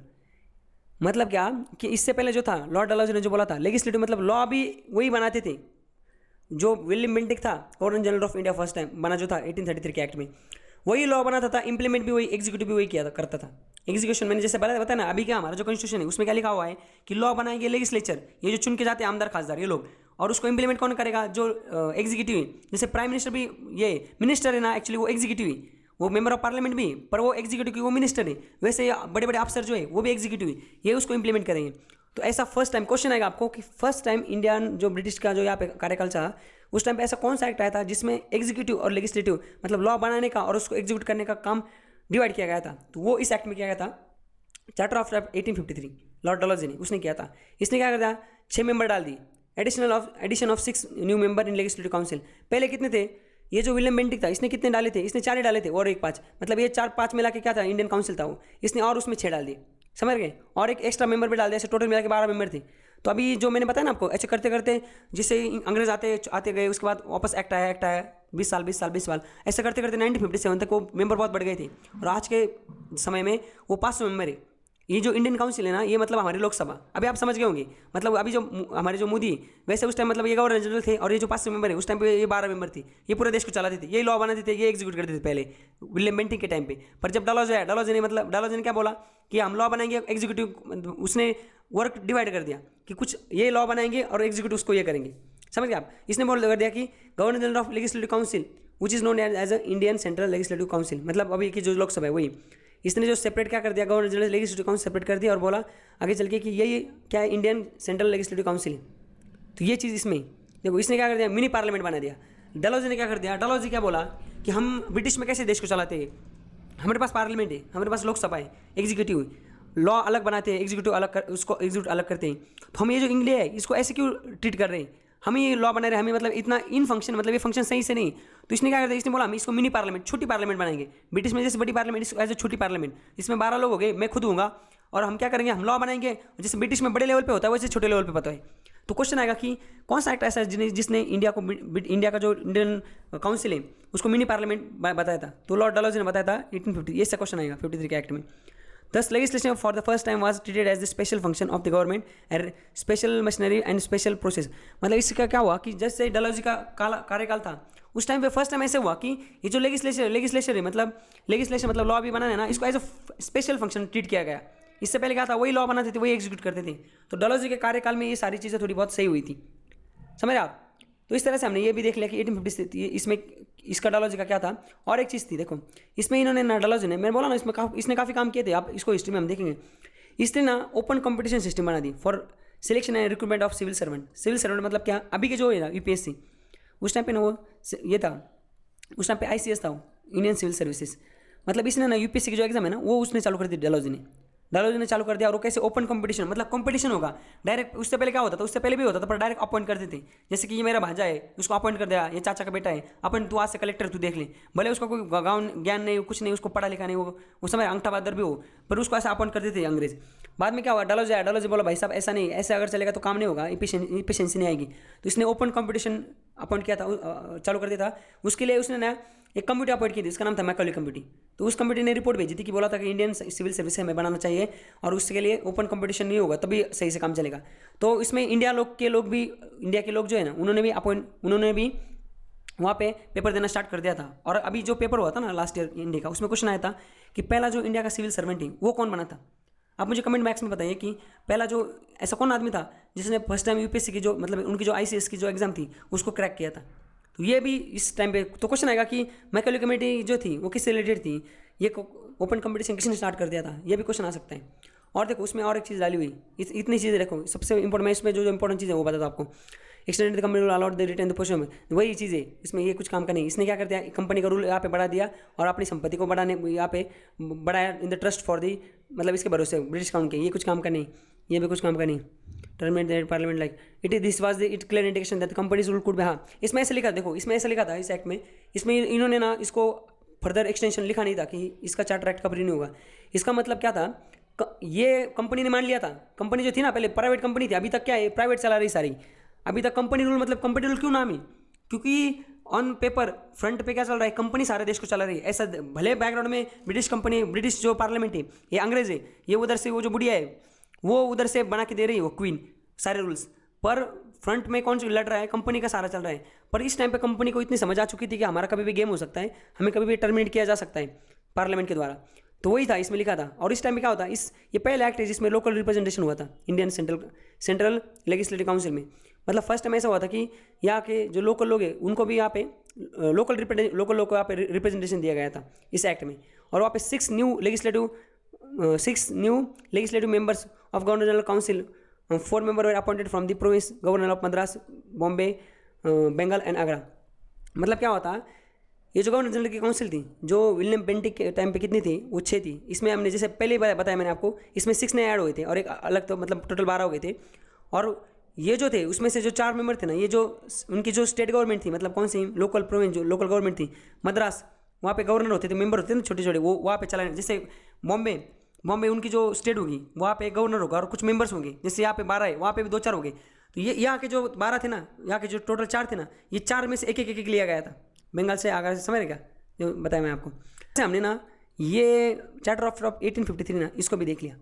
तो इस तरह से देखो, ये हमारा जो चैप्टर था, ये historical background of Indian constitution, इसमें हमें देखना था कि जो हमारा कॉन्स्टिट्यूशन जो बना था, कॉन्स्टिट्यूशन बनने से पहले इंडिया में जो हिस्टोरिकल बैंक, इंडियन कॉन्स्टिट्यूशन का मतलब यहाँ पे कुछ कॉन्स्टिट्यूशन था क्या, इससे पहले देश कैसे चलता था, तो हमें कुछ रूल्स देखने थे, एक्ट्स देखने थे।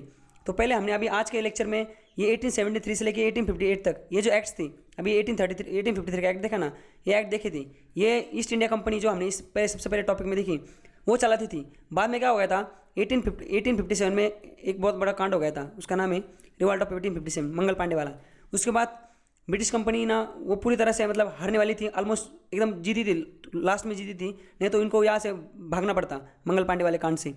तो ब्रिटिश पार्लियामेंट जो थी, इसको पता चल गया कि ये कंपनी इनएफिशिएंट है, तो इन्होंने क्या कर दिया, कंपनी को हटा दिया।